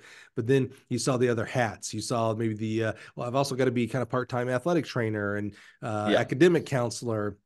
And the schedule just doesn't happen, so someone has to schedule and someone has to do a budget and met out the what equipment we're going to do or things like that, Mhm. recruiting budget, etc. You Yeah. started seeing the Hmm. what actually the definition of a track coach Yeah. is. Yeah. Was there any part uh, so there's coaches right now listening that they're high school coaches and they desperately I was this person, by the way, and mine was Hmm. driven by ego, bad ego, I should say. Ego's not bad ego is bad. Yeah. Mine was driven by pride and ego to go to college, to coach in the college level. Was there anything, so there's high school coaches right now thinking they want to do this, absolutely. Is there anything that you can remember, and this has just been the last few years here now, Hmm. that it surprised you of like, oh crap, this was hard. And so I had to learn it. Like I had to go call my mentors. I used to call my mentors and ask them, hey, what do you do with this 430 miler to make them a 4 flat miler? Now I'm calling mentors and like, hey man, how do you handle time management to do this paperwork? Or how do you handle, you got to recruit that. I know my place would be the right place for them, but they are just stubborn. They think they're going to go to XYZ or whatever. Yeah. What stood out to you now as you kind of look back of like, oh man, this I had to buckle down and really learn this. Yeah. I don't know. I mean, I just guess I got warmed up because I got to do a lot of admin, obviously, for 2 years, and The so director that of stuff ops is a wasn't. big deal. Yeah. Yeah, so director of ops. So it didn't. That That that didn't. that that might be, sorry to cut you off here. When you talked about grad assistants and things like that, Yeah. I actually think if you want to be a college coach, I think instead of being some people say you should be a grad assistant or a Yeah. volunteer coach. I actually think you should be a director of ops. I Yeah. think that should be you got to do a director of ops internship for a year, Sure. see Uh-huh. all the other stuff that happens, not just on Yeah. the track. Because Yep. I used to think like, oh man, coaching track, I'm gonna be on the track 6 hours a day. Yeah, 2 hours, I'll probably be recruiting, but I'm gonna be on the track all the time.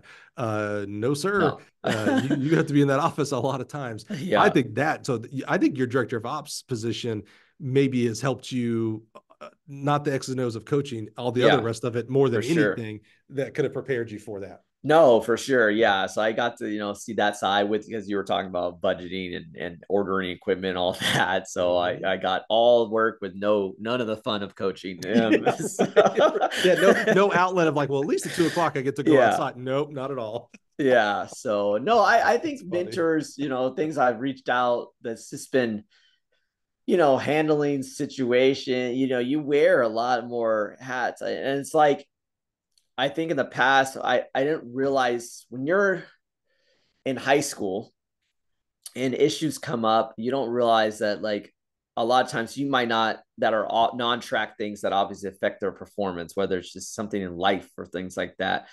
Um, it might not come across your bow because ultimately, in the end of the day, right, they go home. Sometimes, obviously, they go home to mom and mom and dad kind of takes the brunt of it. Mm, You've brought that kid to your campus, and so now when they have those issues, mm, they go home and they talk to you. yeah, And I think that was like the hardest thing of just like, man, I'm dealing with like, I'm sure these things have happened or these issues happened at the high school level, but I wasn't necessarily, not all the time. And some of the times kids, I had the privileged honor that the trust that they had trust to come to me. But now it's like every time, every time, because that's who they're gonna turn to is you. And because some of the times those issues are with mom and dad.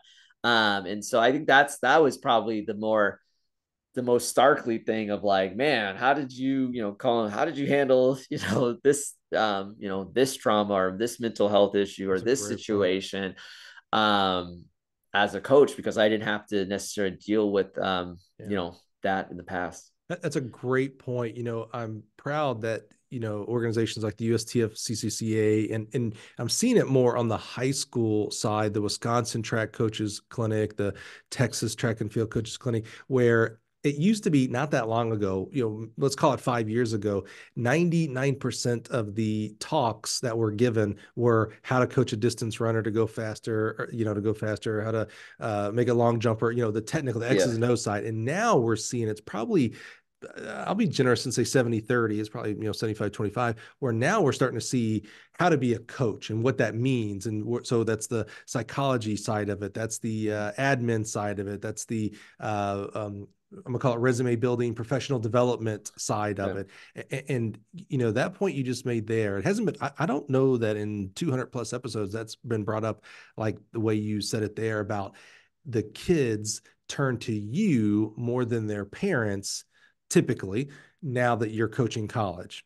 In high school, and you could be a 40-year veteran, and everybody, all the parents, you coached all the parents of the kids that you coach now, Mm-hmm. and so everybody knows you and you're trustworthy and you're a trusted advisor. 16-year-old kid gets into a car wreck, they're going home to talk to mom and dad. Hey, I messed up, I wrecked the car, had a fender Mm-hmm. bender or whatever. In college, they go, oh crap, what do I do? They don't typically turn to their English professor. They No. don't turn to their academic advisor. They go, coach, what do I do? I got into a car accident. I've got it. My mom and dad, I can't, I bought this car. This isn't their responsibility. I Yeah. can't tell my dad. They already thought I was foolish for coming across the country or whatever. They turn to you. And that's just that's a small minor, like who cares, fender bender. We're talking about, like, to your point about mental health and relationship issues. There's some really big concerns that they're bringing to you. Yeah. And I would venture to say you are woefully unprepared outside of being, thank God you're a human being, you're a good human being, so you Yeah. connect with them, but you're unprepared of like, what do I do here? And there's some of those issues are law issues as far as like, Yeah. I want to say first responder, but I don't think that's the It's name of it. mandatory reporting or That's something it. like Yeah. that. Yeah. There's things that you have to legally know about Mm-hmm. that you better be doing. And then other sides of like, you maybe just need to be a good ear. That's hard sometimes. You're like, man, I'm trying to get to my family and you Yeah. want to squabble about your girlfriend or your boyfriend? Come on now. I'm your track coach, not your Yeah. psychologist. Well, I'm afraid sometimes Yeah. 18, 20-year-olds, you are their psychologists. And so you've got to figure out how are you going to become a listener if you're not a natural listener. I think that's a great point that it's not brought up, it's not talked about, and that's why I really love doing this podcast, because now maybe some people will have this conversation. Maybe some people who are high school coaches that think they want to be college coaches go, well, wait a minute, I don't think I would enjoy that at all. Well, then don't move up, because this is every college institution, by the way, junior college, the smallest Yeah. NEIA school, all the way up to University of Washington, Florida, Texas, et cetera. It doesn't matter how Yeah. good, how fast that kid is. They are 18 to 22-year-olds first. Yeah. Exactly. Exactly. So we're running up into time here, Bruce. What I'd really like to know is, I told you, I kind of teased it at the very beginning. You're the third Art U coach we've had here. So Okay. Charles Ryan, Chuck, we've had Chuck Sure. on the show. Amazing guy, and now the head coach of the new Speed City, San Jose State University. We had I almost said Lamont Vaughn again, Mont Lamont Johnson. Johnson. Yep, yep. Who I think still holds the Gill podcast record for the longest podcast. I think we went close to 4 hours, which, Oh, if you okay. know him, that doesn't shock you at all, right? No. Yeah, yeah, exactly, exactly. But I was always struck talking to those two amazing individuals about the uniqueness of Art U. Okay. Yeah. So give us kind of the 30,000-foot level for those of us who have never heard of Art U or don't know the Yeah. uniqueness. And then I want you to delve into how does that possibly change how you have to coach? Because it is a unique institution, a great one. I'm glad we have an institution like Art U, but it is a little unique than down the road UC Davis, UCLA, et cetera. Yeah. So give us kind of that 30,000-foot level of the school, and then how does that, do you have to coach or recruit uniquely because of that? Yeah. The two things probably more that stand out uniquely than most schools. I think, um, obviously academic offerings, we are the only, art school in the NCAA level as far as that goes in sports. Is that right? Um, The only one? Yeah. So, I always Wow. tell people like every university obviously might have an art department or Mhm. art majors, but I'm talking about as the whole institution itself focuses on, the Right. arts, art fat, and I always like to say, it's a little bit because people hear art and they see just Right. assume what is it, just drawing and painting, but Right. Right. Yeah. Yeah. right. So art, fashion, design, Yeah. things around that, fine. Filmmaking. Yeah. Exactly. Hmm. Visual and performing arts. Yep. So, architecture, all that kind of graphics. So anything with design, fashion, art, fine arts, visual performing arts, arts university focuses on. So obviously, if you you're interested in STEM, science, technology, engineering, math, I pretty much, our university doesn't have much offerings in those areas. But as far as those avenues, so that's one thing I would say, makes it a little bit unique. And then obviously, and there's some universities are like this, but being more of an urban campus, where I always say our campus is kind of more of like a European, how schools are in Europe, where it's more integrated into the city.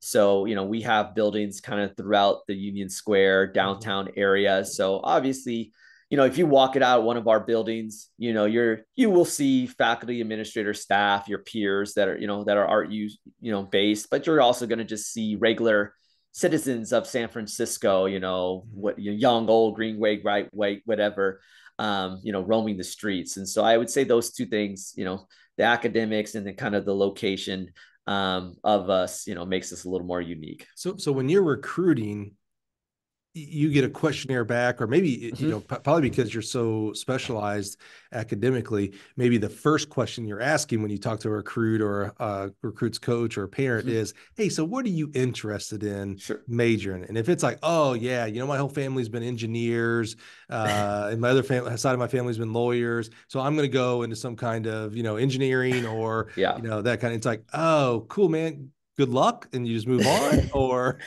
yeah, I mean, sometimes you do have those. Sometimes there's certain things around it. Some things go hand in hand. It's funny, actually, you mentioned engineering, and so you've got the people that build, the building, but you also have the engineering side, but you have the people that design the building, right? And so I can come at them at our architecture, our interior, yeah. So sometimes you can think about a little bit and things like that. But yeah, recruiting, that is definitely, one of the biggest things is like, what's the academic fit for you here? That definitely does come up for sure.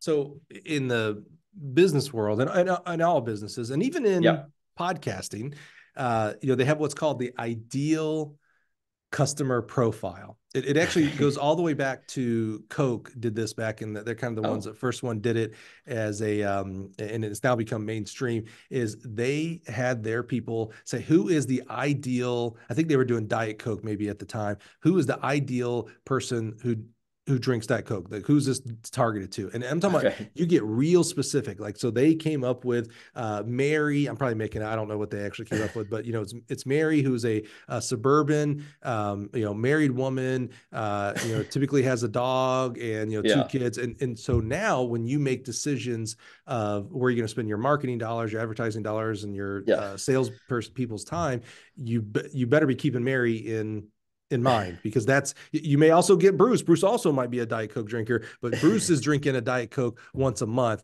Mary's drinking 5 a day. That's your main customer, right? So same thing in your podcast world. If you think about your podcast, the Blacktop Smack Tussy. I really thought I was going to just roll right off the tongue. Yeah. The BTST. I think you're right. We'll just go there. Yep. You guys have to think about, well, who should we actually, try to market our podcast to?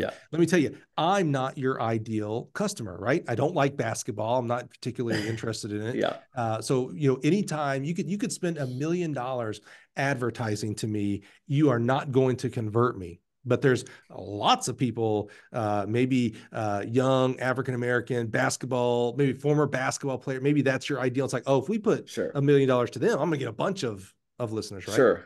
So you've got to, there is a specific, and by the way, this is for every university. This is why when a coach tells me, oh yeah, any university I go to, I'd be a great recruiter. It's like, but if you understand this principle, you will, but just because you have a good smile and a good gift for gab, you're not going to be a great recruiter ever, because every school is different.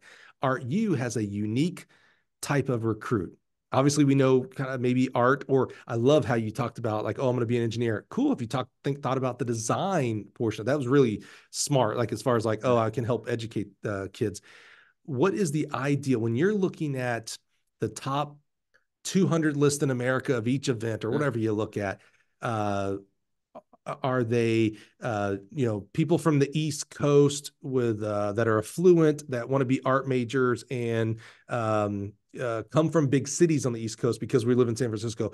I'm making up because I'm kind of inferring that there's, some of those are not your ideal. What is your ideal? Like, where do you have the most success getting kids? What do those kids look like that you have the most success getting to RU and staying and being successful? Yeah, I mean, I think I mean, obviously we have an international footprint on our team, but yeah, I don't know that that's obvious, to be real oh, frank. I So, didn't know. So, okay, yeah, yeah. So explain that a little bit. Yeah.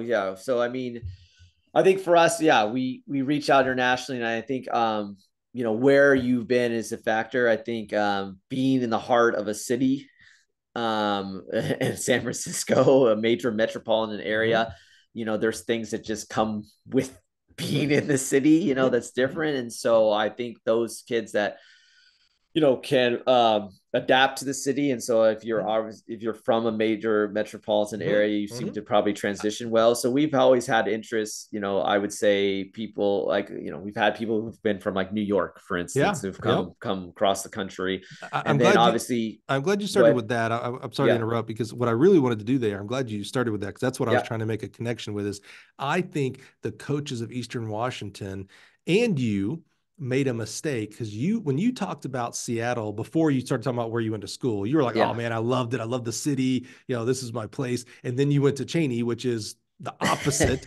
And by the way, Sure. guess where you went back to? Back to the Yeah, city. You know what I'm saying? I'm not sure. I think sometimes we think we lead with the performance of like, hey man, this is a 149 kid. I don't care yeah, if he's from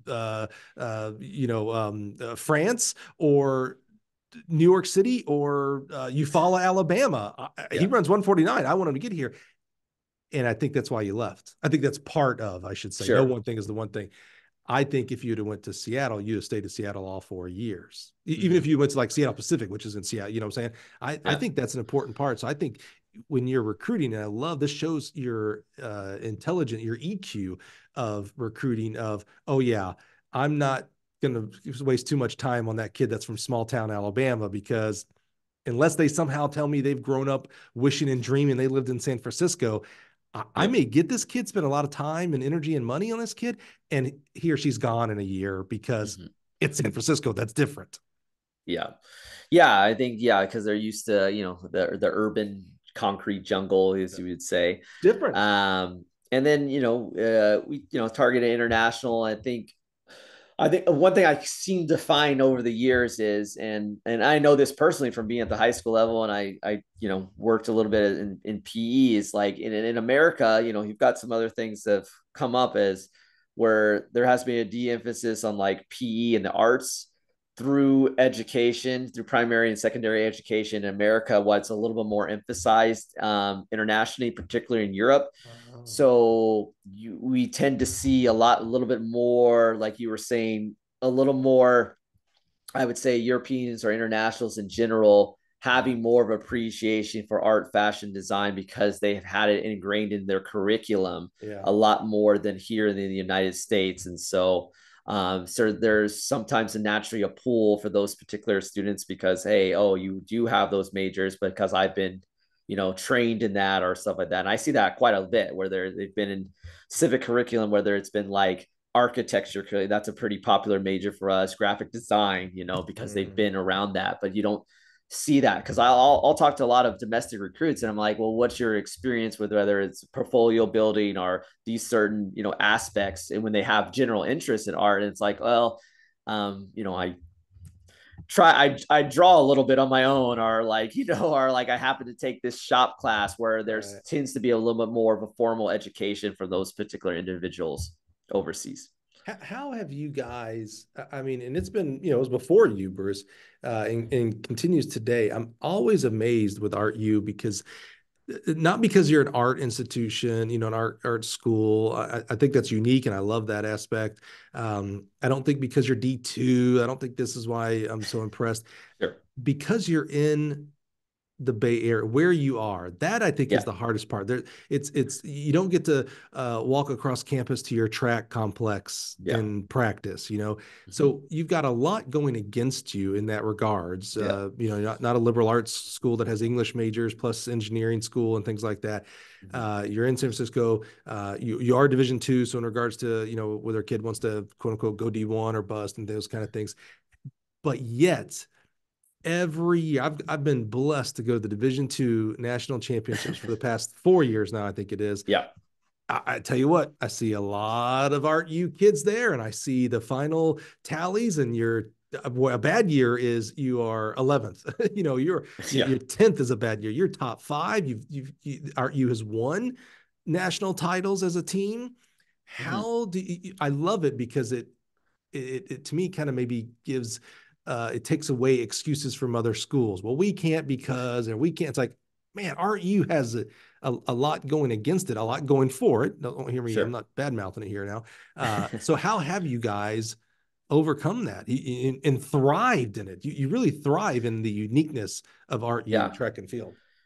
No, I think it comes obviously from the top down, from our director down. And so, just you gotta embrace be happy with what you have, what you got, and embrace it. And he challenges us, and you gotta be innovative and think out of the box. And so it makes you Mm. coach a little bit more. Yeah, I'd love to walk out my office and maybe a track there, but I've got to take a little bit of a drive, over to the track, and that's okay. And so we don't harp on what we don't have. We just embrace on what we do have, and focus on that. And if you want to be good, you'll just deal with that. If you want to be good, and so yeah, no, I think that's just kind of what the motto is, and just trying to get, quality student athletes. Obviously, I mean, the coaches, we can do what we can do, but we're not nothing without the great student athletes that we've been able to buy in. I'm always amazed at the guests we have here and how they forget to drop the names they're talking about. You're talking about, when you talk about your director, your head coach there, Kevin LaShore. Yep. We got to make sure that Sure. not everybody goes, oh yeah, Yeah. we know Kevin is, because I Yeah. echo every sentiment you say about that man. I love him to death. He has done a great job of continuing in doing it differently. Not, there's no cookie cutter. You just do it the same way. Every coach comes in and puts their own fingerprints. And I thought Kevin has done a great job of taking over the program, and the coaches and assistant coaches and the athletes that he's has now and has had and will continue to have as well. Okay, wrap us up. You said something really interesting there, and I thought this would be a good way to end the podcast. You said because of those limitations, and we learn in life and art specifically that limitations actually blossom creativity. You would think like just a Mhm. big wide open canvas, you can be as creative as possible, but actually having restrictions is what grows creativity. So you have these restrictions, some of these things. You can't walk outside your office and go to the track. So you said, so you have to think outside the box, meaning you have to do things differently. In the several years that you've been there now, what's been the most out of box? What's been the most like, all right, man, here is my challenge. Everybody else gets to do it this way. Well, I don't. So I had to go do it this way. You get to choose recruiting, coaching, workout. I'll allow you to give a workout, Um, even though I told you we don't do sure. workouts. Travel, meet, qualifying. I'll let you. I won't give you a restriction in that. But what's been the most out of box type of thing that you've had to overcome and do and had it been successful for you? um, I guess. I love people putting people on the spot. I was trying to talk a lot so to give you time to think. Yeah, yeah, no. Obviously not having not having a track. I'm sure obviously like not but I mean Yeah, not having no, a no, it's track. big. Yeah. We've done things, you've done workouts, hill repeats on the streets of Mm-hmm. Union Square. I think the one thing that's kind of got to me in the past, but it's just like, hey, this is what it is. We use the track at City College of San Francisco. And so we don't own the track, we lease the track, we use that track. And so sometimes, some equipment things. And so I'm a distance coach. I coach the steeplechase. It would Mm-hmm. be nice to have the city college didn't throw away all the barriers and didn't have a rusty steeple water pit barrier that doesn't jump, that's stuck on the guy's height. And it's been that way for a little bit. Oh, And so I've had to think out of the box of like, how do we simulate, some of yeah. these things and waters and stuff like that. And without going to another, obviously calling somebody using another university, Right. stuff like that. So that's been interesting where I've, I think it's made me a better steeple coach with Yeah. like doing some things up plyo boxes and Yeah. jumps and turning hurdles over and simulating things. And now I'm like, oh man, some of these drills that we're doing, these are pretty good. Yeah. So I guess that's probably one thing of I like love that. thinking out of the box that has improved. And we've had some all right steeplers. So Earlier you said, and you said it two different ways. You said sometimes you need disappointment to give you a boost. I thought that was like, to me, that was, one of the quotes that I wrote down that I really like that. I think kind of the same attitude there is sometimes, you put this, you need disappointment to give you a boost. Sometimes you need to not be able to do something the right way. Meaning, hey, the steeplechase is stuck at 36, and you've got a bunch of girls that you need to teach steeplechase. All right, what do you do? So there's your disappointment. You don't have it the way everybody else, air quotes there, has it. Well, you still need to get the boost. You still need to figure it out. And I think having those setbacks, those disappointments I think you nailed it. That's what gives you the boost. That gives you the creativity of, okay, well, I got to get her done. How do I do it? And then you get it done. I think that's what makes you a better coach. Thank you. Thank I you. love it. I love it. That's a great, I knew there would be a great example because I just know your situation. I'm like, man, it is so tough. You have every excuse to, hey, we qualified one kid to nationals. That's a big deal for us, Mike, because we don't have a track and we don't have this and yada yada. And it's like, no, man. One kid, I don't know. Your whole staff would be fired if only one kid qualifies. That just never happens. That never happens at RU. So I love that the mentality of nothing gets in our way. We're going to figure this out recruiting. We're going to figure this out training, and we're going to figure this out competing. And you guys do a really amazing job. It really is. When I see RU, it's always just like, man, those guys, there's nothing fancy about them. They got to work hard, they got to overcome a lot of things. So, Bruce, my man, thank you so much. It means a lot to me. We ask for a lot of time to sit down and do this podcast. This is not an easy podcast to be a guest on. And it's not an easy podcast to listen to. If you're still here, man, I'm so tickled. And we've looked at our stats. I'm quite amazed at how deep the vast majority of our listeners, people are really interested in the guests that we have, your stories from soup to nuts, from the beginning, from, I'm going to do track because I'm going to stay in shape for basketball, to, hey man, we're trying to win a national title here at RU. So super excited when anybody can give me the time to share your journey. And I'm really thankful. Shout out to Lamont Vaughn for doing this because, my goal is to get every coach on the podcast, and I only get 52 a year, so it's going to take me a long time. So it might have been a while, but I would eventually had you. But this was the boost we needed to have you here on the show, man. So really grateful for you. Thank you. I'm happy to do it anytime. Absolutely. Well, thank you again, Bruce, for being here, learning about RU and really his interesting career. I think, some takeaways for me on this episode. One, I thought, talking about the recruiting aspect, I think is really important, but also, again, I love busting myths. And so this myth that high school coaches cannot coach college, I don't understand it. I don't understand it when it comes from coaches who used to be high school coaches themselves, by the way. That always just kind of blows me away there. But I think when we're looking at hiring quality coaches on the collegiate level, I think we need to start taking the resumes of high school coaches more serious, not as a back burner, not as maybe if no one else pans out. I think high school coaches around the country are doing an amazing job. Go look at the results right now, by the way. But if they're teachers specifically, and I know, Bruce, you weren't necessarily a teacher specifically, they've got time management skills, teaching skills, recruiting skills. They're doing everything that we're doing on the college level, just differently, just in a different setting. So Bruce, I appreciate your story and experience with that as well. So join us next week. Hey, don't forget next week, actually. So two things going on here. One, next week on Monday, it's Penn Relays and Drake Relays week, right? So we've got Steve Dolan, the head coach of the University of Pennsylvania, for our Monday episode. We get to learn about his background. Hey, this distance coach used to be a decathlete. You think this distance coach over here should have been a 400 hurdler? Steve Dolan was a decathlete. So join us next week for that. And right now we're in the middle. This started April 2nd. every day on the podcast, except for Mondays, because we drop our guest like Bruce here on Mondays. Every Tuesday through Sunday from April 2nd through the end of May, one episode a day, we are interviewing a high school coach from every state. So we started with Alabama.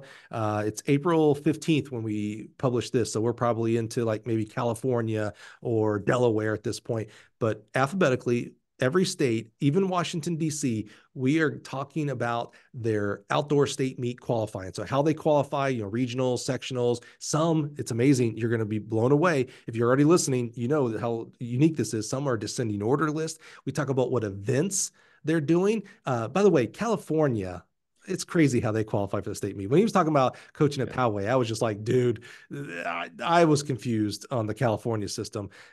So check it out every day, about a 20-minute-ish podcast, April 2nd through the end of May, alphabetical Alabama all the way through, I think it was Wyoming was the 51st because DC's in there. But I hope you enjoy that. So join us next week for Steve Dolan and join us tomorrow for the next state meet. Thanks, everybody. Appreciate you being here. Have a great one.